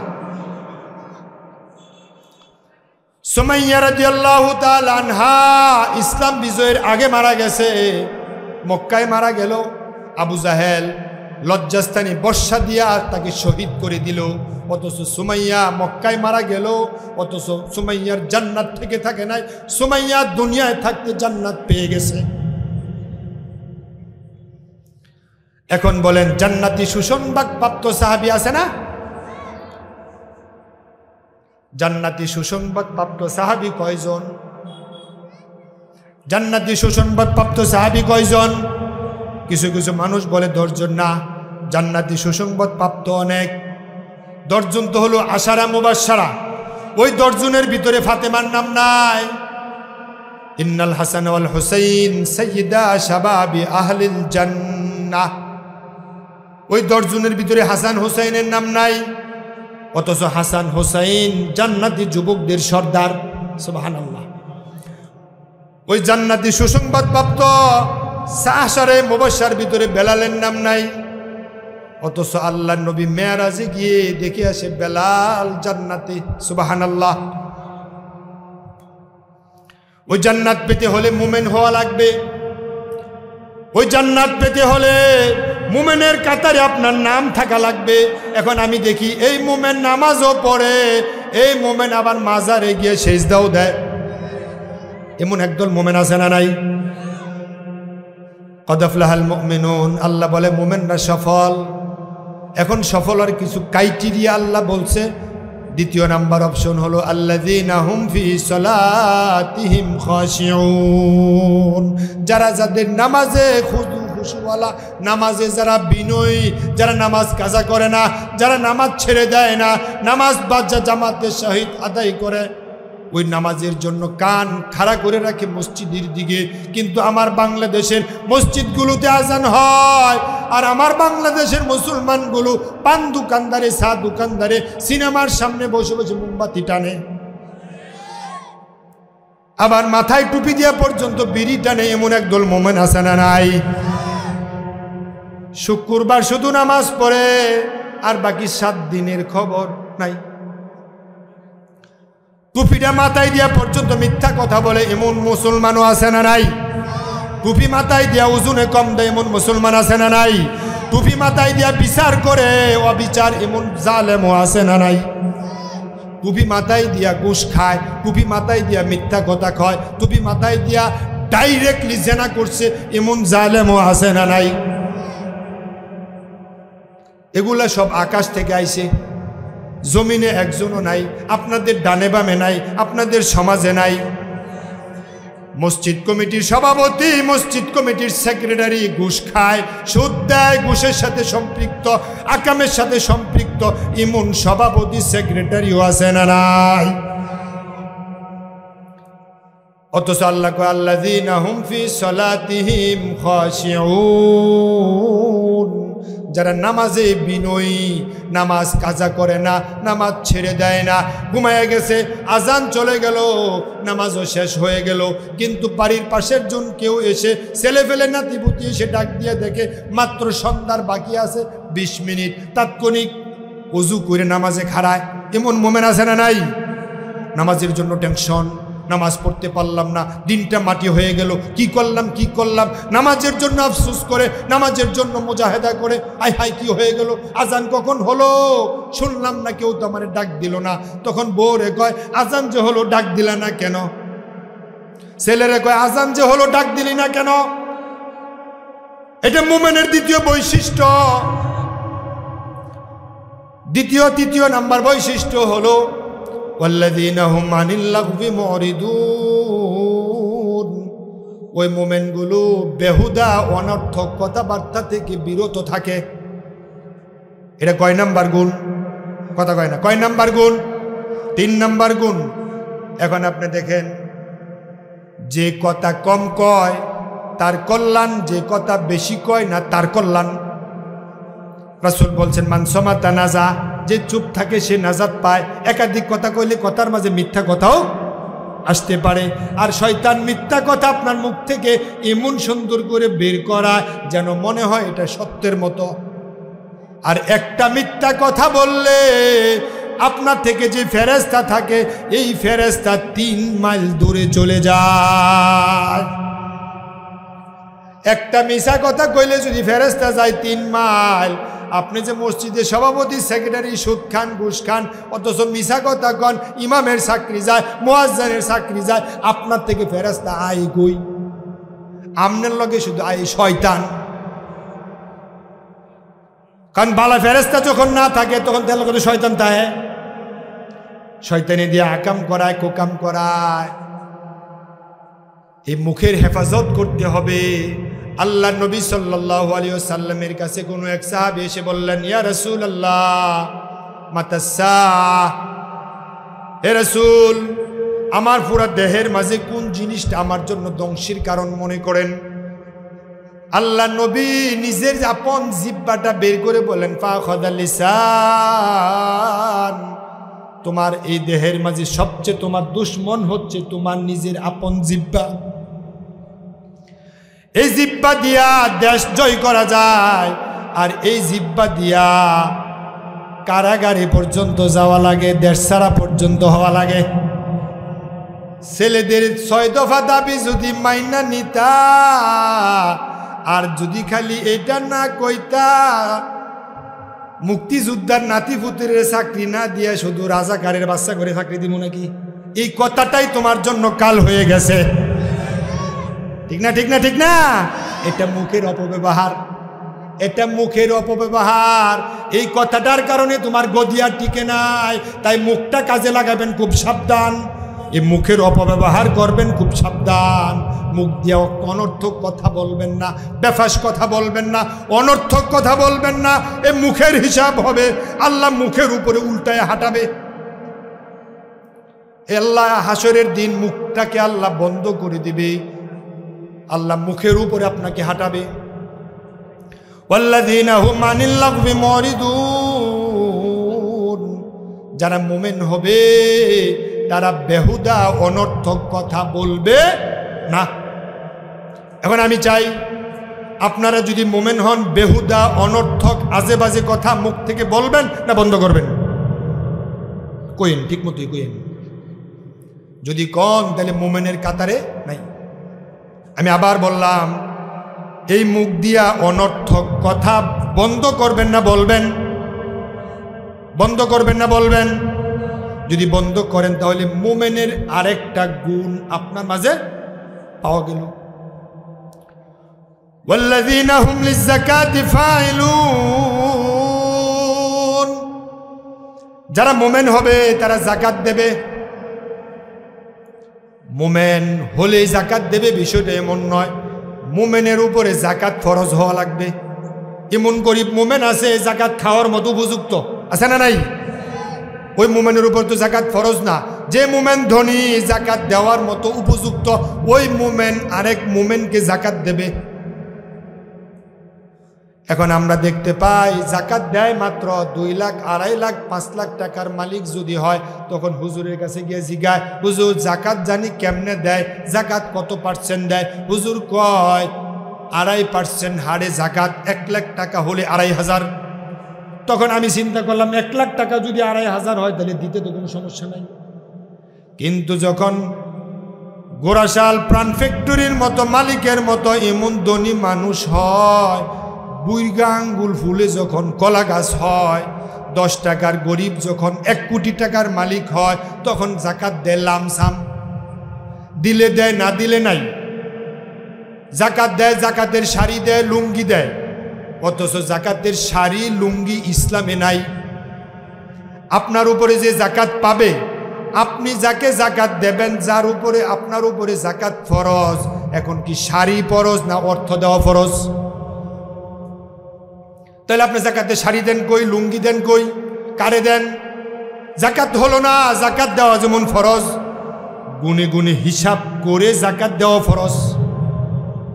মুমিনের 4 নাম্বার গুণ, ধনী হলে যাকাত দিতে হবে। আর আমার বাংলাদেশে আমরা দেখি এমন কত মুমিন নামদার নিজের যাকাত নিজে খায়ালায়।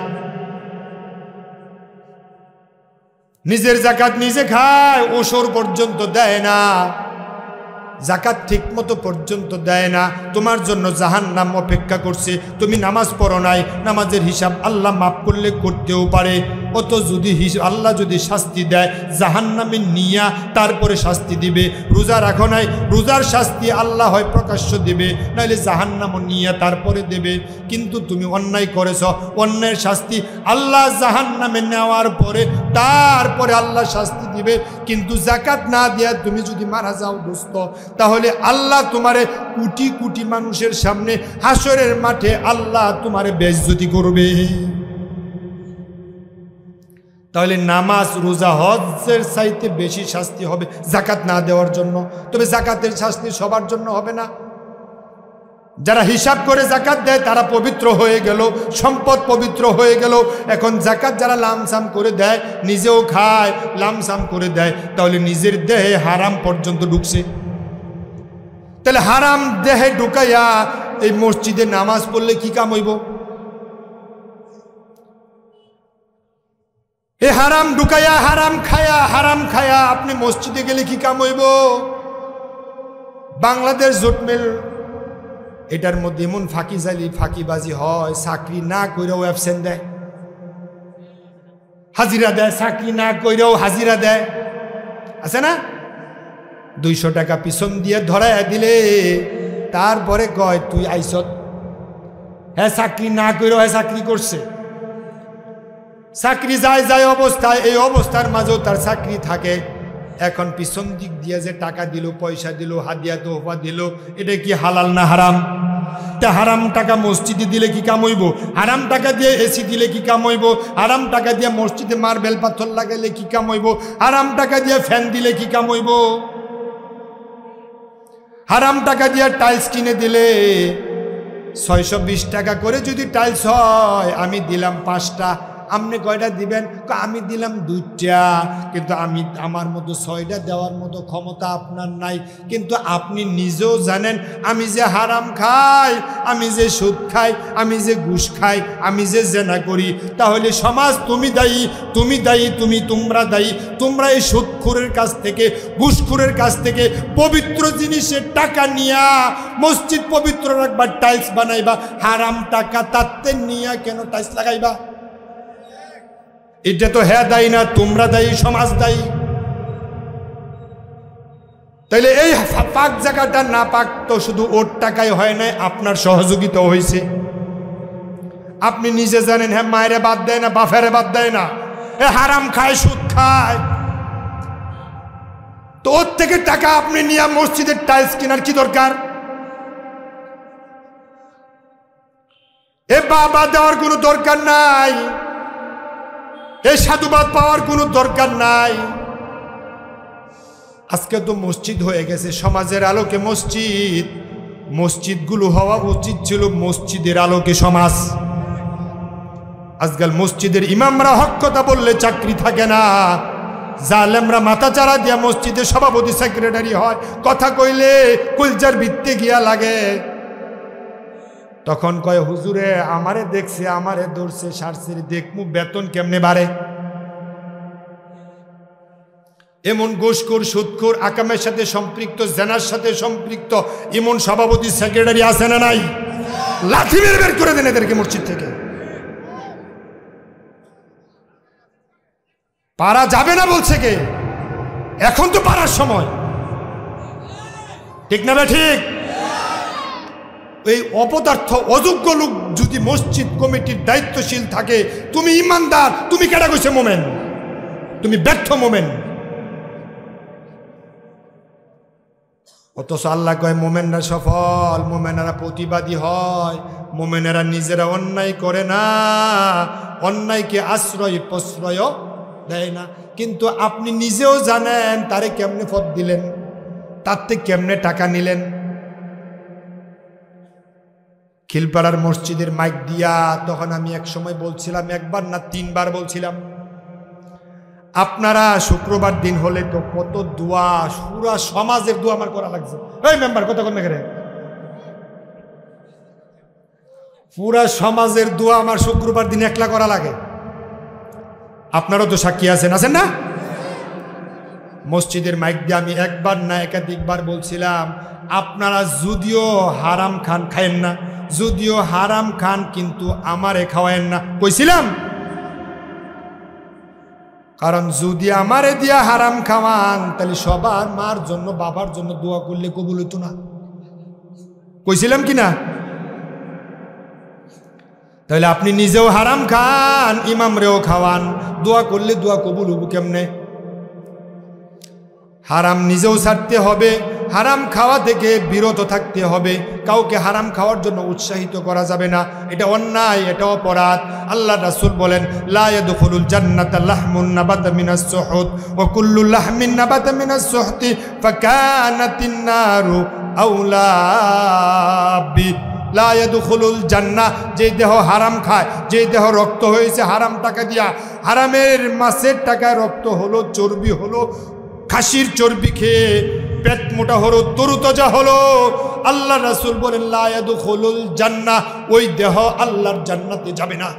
তুমি যত সুন্দরী হও, তুমি যত প্রতাপশালী হও, তুমি যত নামিদারি বংশের হও, আল্লাহ নবীর বংশের চাইতে তোমার বংশের মান মর্যাদা বেশি না, অথচ আবু তালেব জান্নাতি না জাহান্নামী? আবু জাহেল জান্নাতি না জাহান্নামী? আল্লাহ রাসূলের দাদা জান্নাতি না জাহান্নামী?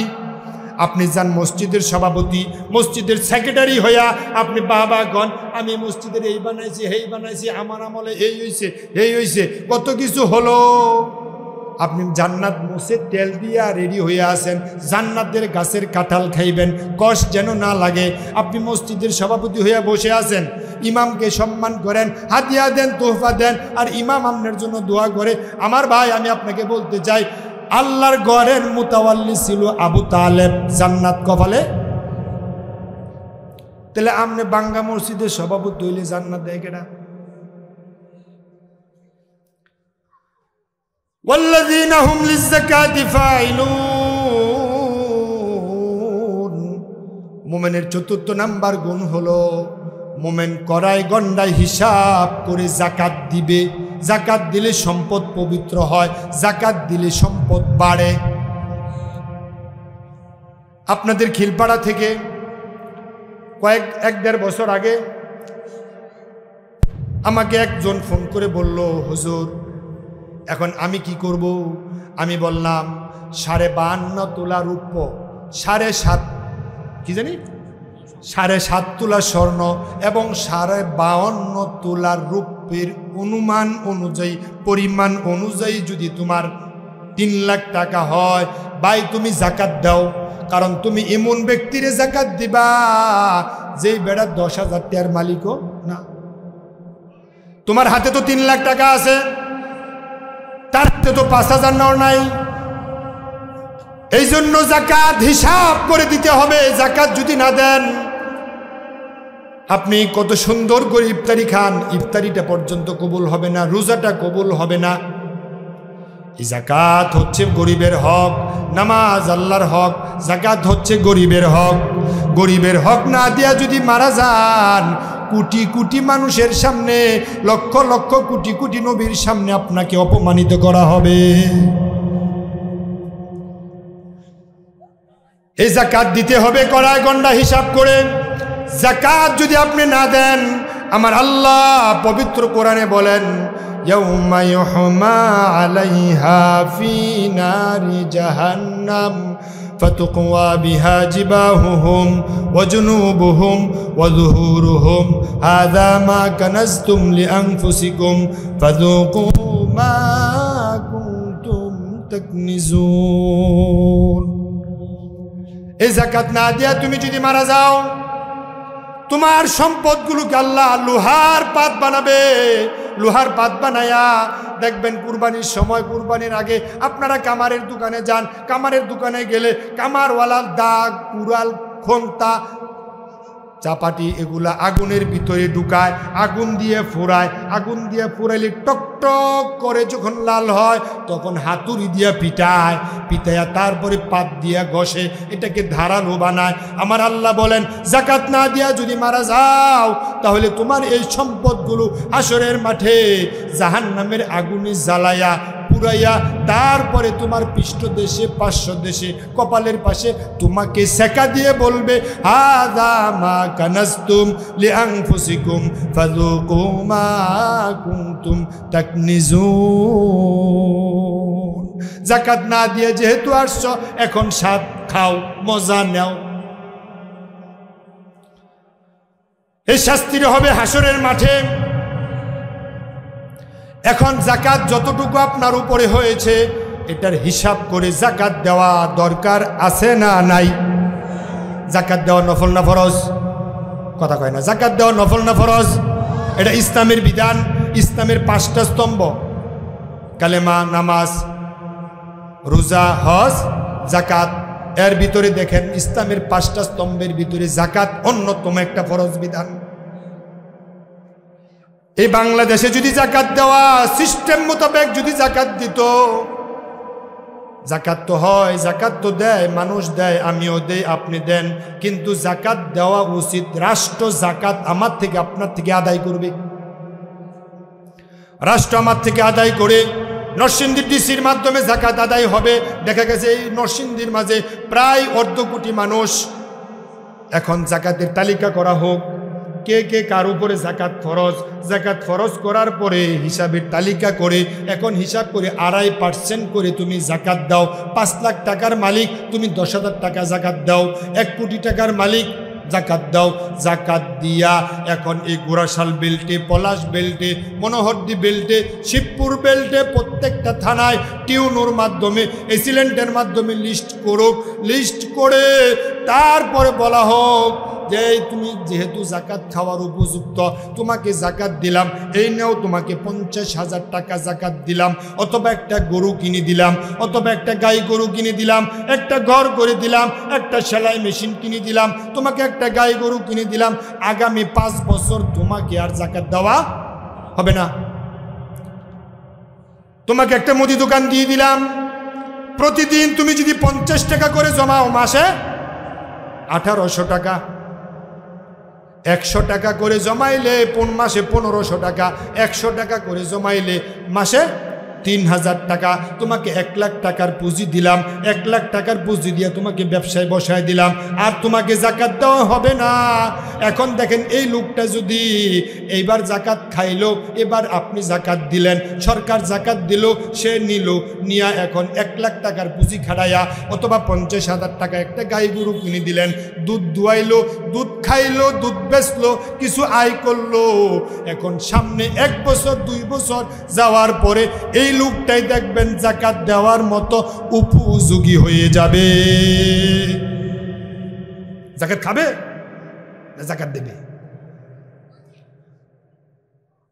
এই মিলে সিস্টেম করে রাষ্ট্র যদি যাকাত আদায় করে, তামাম বাংলাদেশ থেকে যদি 64 জেলায় যদি যাকাত আদায় করে, যদি এইভাবে যদি যাকাত দিত, এই বাংলাদেশ স্বনির্ভরশীল রাষ্ট্র অনেক আগেই হয়ে যেত।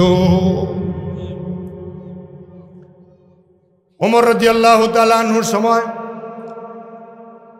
যাকাত কে নেবে, যাকাত কে নেবে, যাকাত কে নেবে, এটা নিয়ে এলান করা হতো, ঘুরা হতো। হযরত ওমর ইবনে আব্দুল আজিজ যাকাতের টাকা কান্দে লইয়া ঘুরছে, মাইলছে মাইল, ঘন্টার পর ঘন্টা, দিনকে রাত ঘুরছে আর বলছে যাকাত কে নেবে, যাকাত কে নেবে, যাকাত কে নেবে। কিন্তু মানুষ যাকাত পেয়ে স্বাবলম্বী হয়ে এখন যাকাত দেওয়ার মতো উপযোগী হয়ে গেছে, এখন যাকাত খাওয়ার মানুষ নাই। কি যুগ ছিল আর এখন কি যুগ আছে? এখন যাকাত ওয়ালারাই যাকাত দিলে হে আরো বেশি গরিব হয়। এই বছর 10,000 টাকা যাকাত নিয়া, 50,000 টাকা যাকাত নিয়া আগামী দিন মুছে তেল দিয়ে বই থাকে, রমজান কবে আইব, আবার যাকাতের জন্য বসে থাকবো। ঠিক না? ঠিক না? এই লামসাম হিসাব করে যাকাত দিলে যাকাত হবে না, হক আদায় হবে না। এখন রাষ্ট্র তো আমরা এমন পাইনি, পার্সোনাল যাকাত আমি দিচ্ছি, আপনি দিচ্ছেন, কিন্তু হিসাব করে 10 জনকে না দিয়া এই বছর আপনি 2 জনকে দেন। আপনি কোটি টাকার মালিক, নারায়ণগঞ্জ ফ্যাক্টরি আছে, গোরাশাল বাজারে আপনার ব্যবসা আছে, আপনি হিসাব করে দেখছেন আমার 10 লক্ষ টাকা যাকাত আসছে বছর, 2 জন মুফতি নিয়ে বসছেন, 10 লক্ষ টাকা, আপনি 10 জনকে দেন। 10 জনকে দিলে বাকি আগামী বছর এই 10 জনকে যাকাত দেওয়া লাগবে না, স্বাবলম্বী হয়ে যাবে। আমার বন্ধু, আজকে যাকাত মানুষ সবাই খাচ্ছে, ভিক্ষার হাত মানুষ এই দেশে বেড়ে গেছে। ঢাকা শহরে এমন কিছু কিছু জায়গা আছে, দেখবেন আমি যেখানে জুমা পড়াই, মামের মসজিদ থেকে বাড়ি হইলে দেখা যায় এখানে ভিক্ষুক মুক্ত এলাকা। বুঝেন নাই? সব ফকির গোরাশালায় জমছে, সব ফকির নরসিংদীয়ায় জমছে। ঢাকা শহরে ফকির থাকতে দেয় না। কিছু কিছু এলাকা আমার বন্ধু শুধু এই ফ্লাইওভার কইরা আর সুন্দর কইরা এয়ারপোর্ট বানাইলে দেশ স্বনির্ভর হবে না, কিন্তু কাজ হয়েছে, কাজ হয়েছে। আজ থেকে 20 বছর আগে যে লোকটা মারা গেছে, কথা খেয়াল করে শুনলেন, আজ থেকে 20 বছর আগে যে লোকটা মারা গেছে, এই লোকটারে যদি পদ্মা সেতুর পারে নিয়ে যদি খাড়া করায়া দেন, আর 20 বছর পরে যে লোকটা 20 বছর আগে যে লোকটা মারা গেছে, এই লোকটারে কবর থেকে উঠাইয়া যদি ওখানে খাড়া করায়া দেন, হ্যাঁ হ্যাঁ যদি জিজ্ঞান তুই কই আইস, একই লন্ডন আইসি কইতো না, কারণ 20 বছর আগে তো এই দৃশ্য ছিল না। আমার বন্ধু, যতটুকু কাজ হয়েছে এর চাইতে বেশি চুরি হয়েছে। দেশের টাকা আমেরিকায় বাড়ি বানাইছে, ভূমি মন্ত্রীর প্রায় 620টা বাড়ি, আর ডাইনি কইছে আমার পিএস নাকি হেলিকপ্টার ছাড়া চলে না। প্রধানমন্ত্রী পিএস যদি হেলিকপ্টার ছাড়া চলে না, তাহলে এমপি গো খবর কি? রাষ্ট্রের টাকা চুরি করে লোপাট করে খাইছে, কাল কিয়ামতের কঠিন ময়দানে এগুলা সুরের কাতারে খাড়া হবে। তখন আমি কইব আমার টিয়া নিছর টিয়া ফেরত দে, আপনি কইবেন আমার টিয়া ফেরত দে, জান্নাত বাতিল।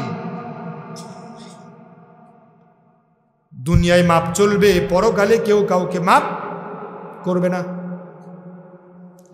দুনিয়ায় মোমেন দাবি করো, নিজের বউয়ের মোহর আনা পর্যন্ত দিছে না, এমন মোমেনও আছে না নাই? মাইয়া বিয়ে দিছেন, ফুলারেও বিয়ে করাইছেন, বিয়ে করা হলো সুন্নাত, মোহর দেওয়া হলো ফরজ, কিন্তু বিয়া যখন করছেন তখন 5 লাখ টাকা কাবিন দিয়ে বিয়া করছেন, কিন্তু তখন গরিমসি শুরু করছেন, তখন বউ কয় যাও দিলাম মাফ কইরা। কিছুদিন পরে যখন কিছু ঠুনকো বিষয় নিয়ে ঝগড়া, তখন বউ জ্ঞান না যৌতুকের মামলা দেয়, তাই মাফ না কইরা দিছে, তা আবার মামলা কিসের? আসলে অরিজিনাল মাপ এটা হয় না। শরীয়তের আলোকে ইসলাম নিজের বুদ্ধি দিয়ে চললে চলবে না। আর আমার বাংলাদেশে আমরা দেখতে পাই বিয়ার আগেই চিন্তা করে কেমনে সারাসারি হইব। আত্মা থেকে আত্মীয় শুরু হয়, ছেলে পছন্দ করলো, পরিবার 2 পক্ষের পরিবার পছন্দ করলো, কাবিন নিয়ে ঠেলা ঠেলি, মেয়ের বাবা কয় 10 লাখ ছাড়া হবে না। এখন ছেলেরও পছন্দ, মেয়ের বা ছেলের বাবারও পছন্দ, শেষ পর্যন্ত দিছে 10 লাখ। কিন্তু এই 10 লাখের বোঝা এই ছেলে মাথায় নিতে পারবে, এটা মেয়ের বাবার মাথায় থাকা উচিত ছিল কিনা? আমার মেয়ের গর্তে যা হইব, মোহর না দিয়া ছেলে মেয়ে সংসার করবে, সব তো জারজ হইব, সব তো জেনার সন্তান হবে। আগে বাঙ্গা শুরু করে গড়বে কখন? কিছুদিন যাওয়ার পরে যখন দেখে দেন দরবার বিচার সালিশ যখন হওয়ার পরে তখন কয় মেম্বার, কয় কমিশনার, কয় চেয়ারম্যান, কয় হুজুর লয়ে বইছে, আমার লয়ে বইছে, তখন সমাজে 10 জন লয়ে বইছে, বয়ে কয় হুজুর এই পর্যন্ত আমরা 3বার 4বার দেন দরবার করলাম, চেষ্টা করলাম, কিন্তু মাইয়া বাদ খাইতো না। এই বিয়া বেশি দিন আর টিকবে না। এত ঝগড়া হলে আমরা কি এই বাড়ির বিচার কি করার জন্য প্রতিদিন বাধ্য নাকি? মেয়ে যেহেতু খাইব না, এখন শরীয়তের আলোকে মেয়ে কি কি পাবে, 3 মাসের খোরাক পাবে এবং তার মোহর শহর যা আছে এগুলো সব শরীয়তের আলোকে ফেরত দেন। হেরাকন দিয়ে দিত, জামাই রেকন দিয়ে দিত। এখন আমি প্রশ্ন করলাম আপনার কাছে, শরীয়তের আলোকে মেয়ে যা পানা এগুলো যদি দেওয়া লাগে, আমিও বলি দিতে হবে, দিতে বাধ্য, আপনারা কি করেন? শরীয়তের আলোকে পাইতো না? কথা কয় না। শরীয়তের আলোকে মেয়ে যা যা ফানা এগুলো পাবে না। আচ্ছা, এখন আমার প্রশ্ন আপনাদের কাছে, এই বিয়েটা কি শরীয়তের আলোকে হয়েছিল নি? তো আগে শরীয়ত ছিল না, এখন শরীয়ত লাগান কেন? এখন স্বার্থবাদী। আগেই তো শরীয়ত খোঁজা উচিত ছিল। শরীয়ত ছাড়া মুসলমানের বিয়া এমন ভাবে হয়, হিন্দুর বিয়া না খ্রিস্টানের বিয়া বোঝা যায় না। আমার বাবা, আমার চাচা, আমার যারা আত্মীয় স্বজন যখন বিয়ে করেছে, তখন ফোন দিয়ে বিয়ে করেছে, একটা মুরগি দিয়া কুরমা বানাইছে, 70 জন 60 জনে খাইছে। আমি আমার এক জেডার বিয়ে খাইছি গোয়াল করে বসে, বরগের মাঝে বৈশা, তাও সামান্য পলিথিনের মাঝে দিছে খাউন। আজ থেকে প্রায় 1994 সনে 94 সনে বিয়া খাইতে আইছি। প্রায় 14 মাইল হাইটা, রিস্কা ছিল না, খুব কম। তখন একটা মুরগি দিয়া কুরমা বানায় খাওয়াইছে। তখন এক টুকরা কেউ পাইলে পাইছে, না পাইলে নাই। কিন্তু ওই যে বিয়া, তখন এক টুকরা খাইয়া বিয়া যে করছে, এটা এখনো ছোটে না। এখন 10 লাখ টাকা বিয়া, কাবিন দিয়া খাসি খাওয়ায়, মুরগি খাওয়ায়, স্যুপ খাওয়ায়, এটা 3 মাস পরে আর টিকে না। বাফেরটা সারে না, ফুতেরটা টিকে না। বাফে করছে এক বিয়া, ফুতে বাফের জীবদ্দশা করছে 4 বিয়া। এমন বিয়েও আছে না নাই? এটা মুসলমানের বিয়া না খ্রিস্টানের বিয়া বলা যায় না। বেলাল্লাপনা, এত হিন্ন মনত্বে মুসলমান ভুগছে, লজ্জা কোথায় দেখাবেন? খ্রিস্টানদের সংস্কৃতি আমাদের মাঝে ঢুকে গেছে। ওয়াল্লাযীনা হুম লিয-যাকাতি ফাইলুন, যাকাত দেওয়া এটা মুমিনের অন্তর্ভুক্ত। তারপর আল্লাহ বলেন, ওয়াল্লাযীনা হুম লিফুরুজিহিম হাফিজুন, মুমিন হবে তারাই। 5ম নাম্বার গুণ, মুমিনেরা নিজেদের লজ্জাস্থানের হেফাজত করবে। মুমিন নিজেদের লজ্জাস্থানের কি করবে? হেফাজত করবে। এখন দেখেন মুমিন কই? শুধু তো মুসলমান দাবি করে মুমিন পাওয়া যায় না। মুমিন পাওয়া যায়, মুমিন মুসলমান নামদারি, তাদেরকে পাওয়া যায় নাইট ক্লাবে, তাদেরকে পাওয়া যায় রমনা বটমূলে, তাদেরকে পাওয়া যায় সরোয়ার্দী উদ্যানে, তাদেরকে পাওয়া যায় বিভিন্ন উদ্যানের আশেপাশে, কলেজের আশেপাশে। তারা মেহেন্দি দেয়, তারা মাথার মাঝে খুফা দেয়, তারা মেয়ের হাত ধরে হাঁটাহাঁটি করে, বাগাবাগি করে।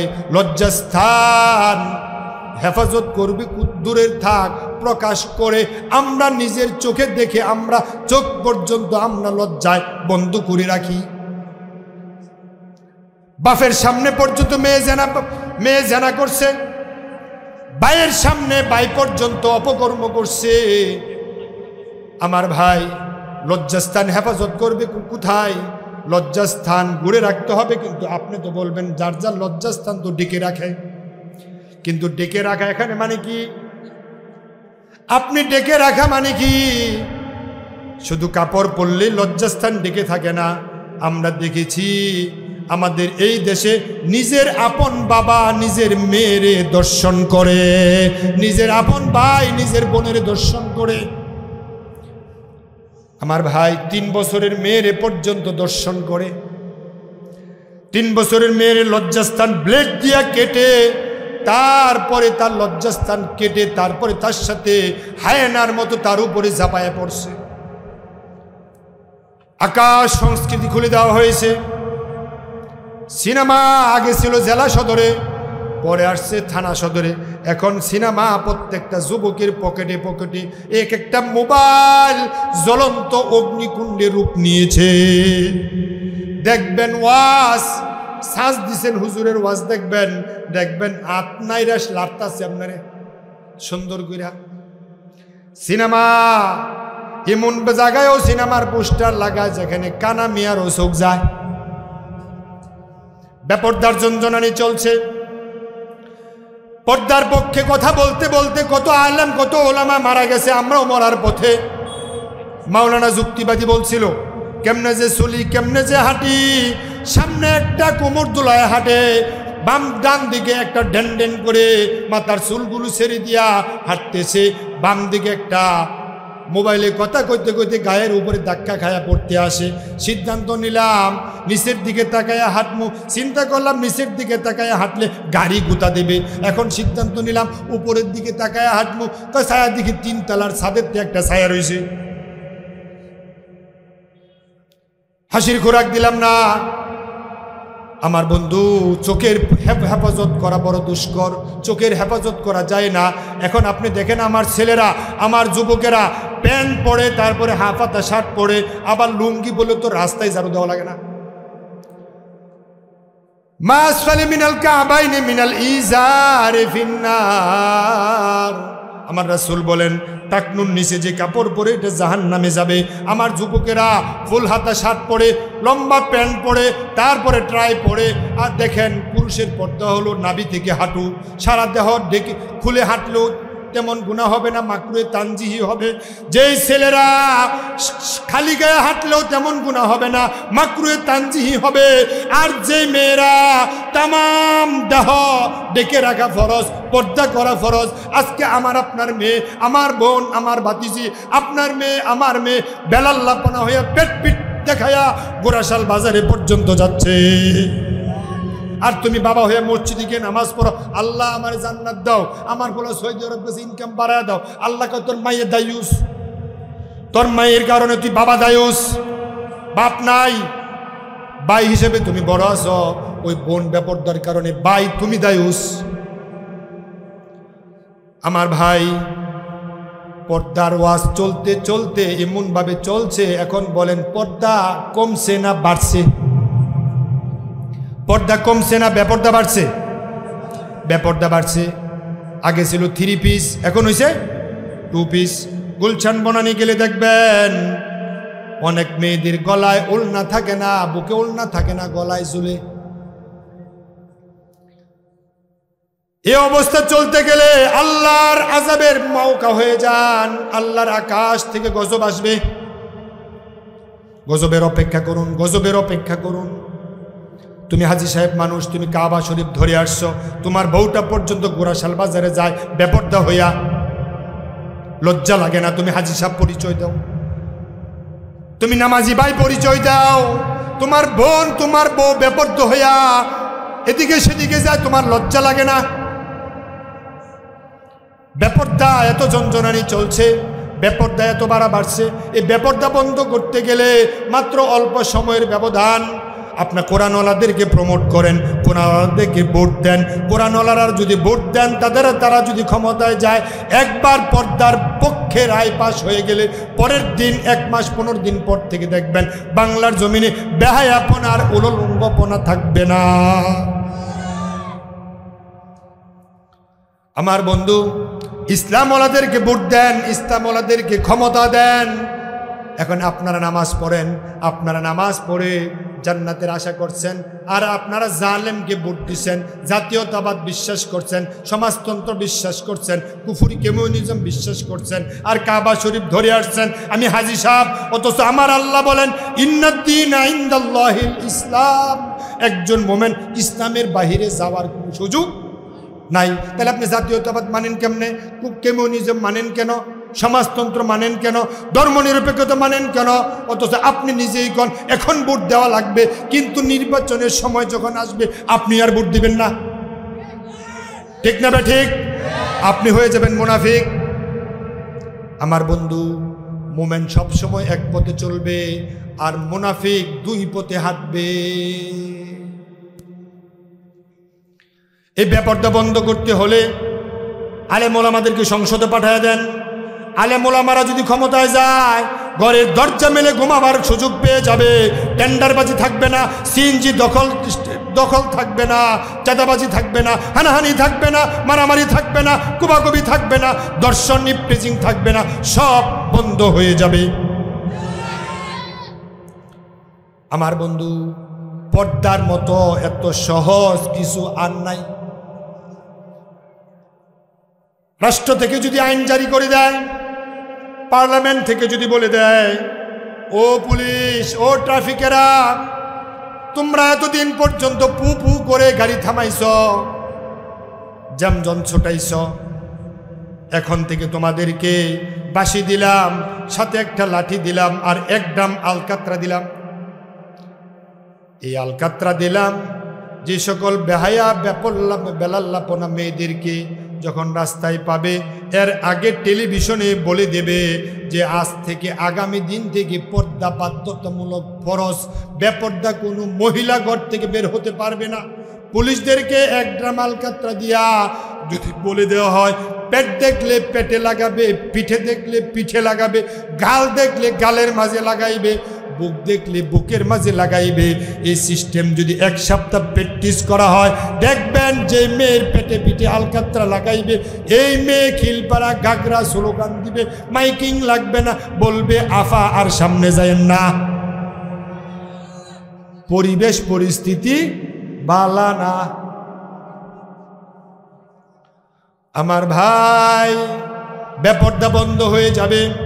আজকে দেখেন সুদের পক্ষে আমরা কত মান বিরুদ্ধে কথা বলতে বলতে কত আলেম মারা গেছে, আমরা মারা যাওয়ার সম্ভাবনা। কিন্তু সুদ আরো আস্তে আস্তে দিন দিন জোয়ান হইতেছে, ঠিক না? সুদ জোয়ান হইতেছে। আগে দিত পুরুষ গড়ে লোন, এখন কয় না তুমি না তোমার বউরে ভাড়াও।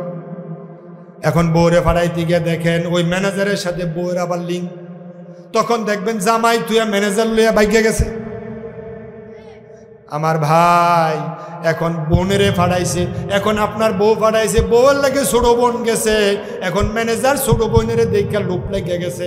এখন কয় ভাবি আপনি যান, আপনার ননদের সাথে একটু কথা কই। কয়দিন পরে দেখে ননদ আর নাই, ম্যানেজারও আর নাই। আজীব। এগুলা বুঝতে হবে, এগুলা বোঝার বিষয়, এগুলো কানসুর জন্য নয়। এখন আপনি দেখেন এই সুদ যে জোয়ান হইতাছে, সুদের বিরুদ্ধে ওয়াজ চলছে, স্বাধীনতার আগে ওয়াজ চলছে, এখন ওয়াজ চলছে, সামনে ওয়াজও চলবে। এই সিজনে আপনারা 10টা 20টা ওয়াজে গেছেন, এমন শ্রোতাও আছেন না নাই?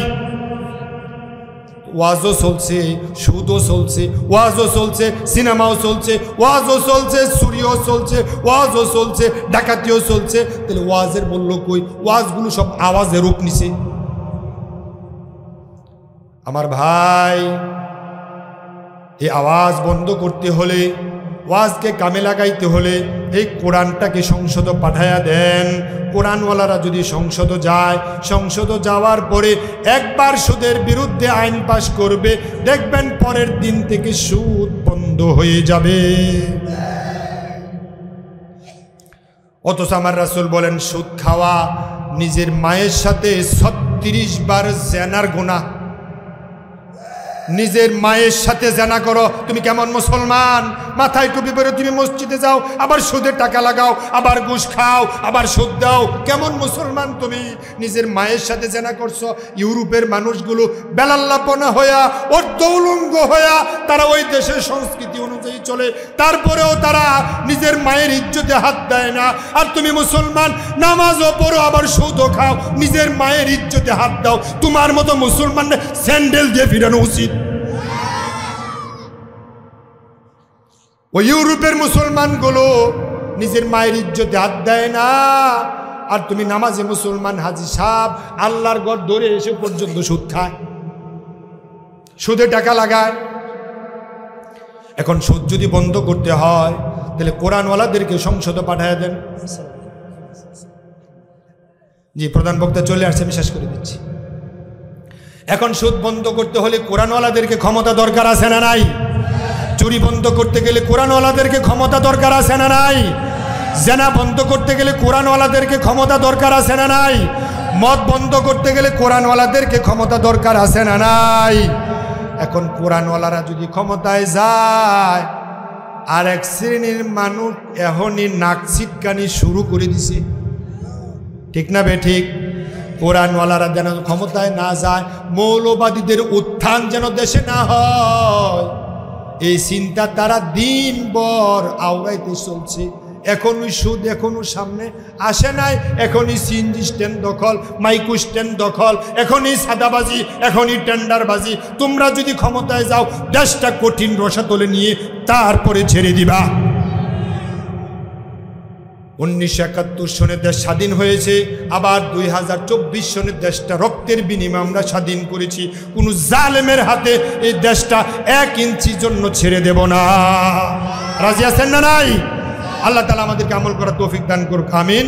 হাযা মা ইনদি ওয়াল ইলমু ইনদাল্লাহ। মুমিনের 10টা গুণ, 10টা গুণ থেকে কয়টা গুণ কইলাম? 5টা গুণ। এই 5টা গুণ মেনে আমল করার তৌফিক দান করুক। আর বাকি 5টা গুণ আপনারা নিজেরা পড়ে তারপরে এখান থেকে শিক্ষা নিয়ে আমাদেরকে জীবন চলার তৌফিক দান করুন, বলি আমিন। হাযা মা ইনদি ওয়াল ইলমু ইনদাল্লাহ, আলাইহি তাওয়াক্কালতু ওয়া ইলাইহি উনীব। আল্লাহ হাফিজ। আসসালামু আলাইকুম ওয়া রাহমাতুল্লাহ।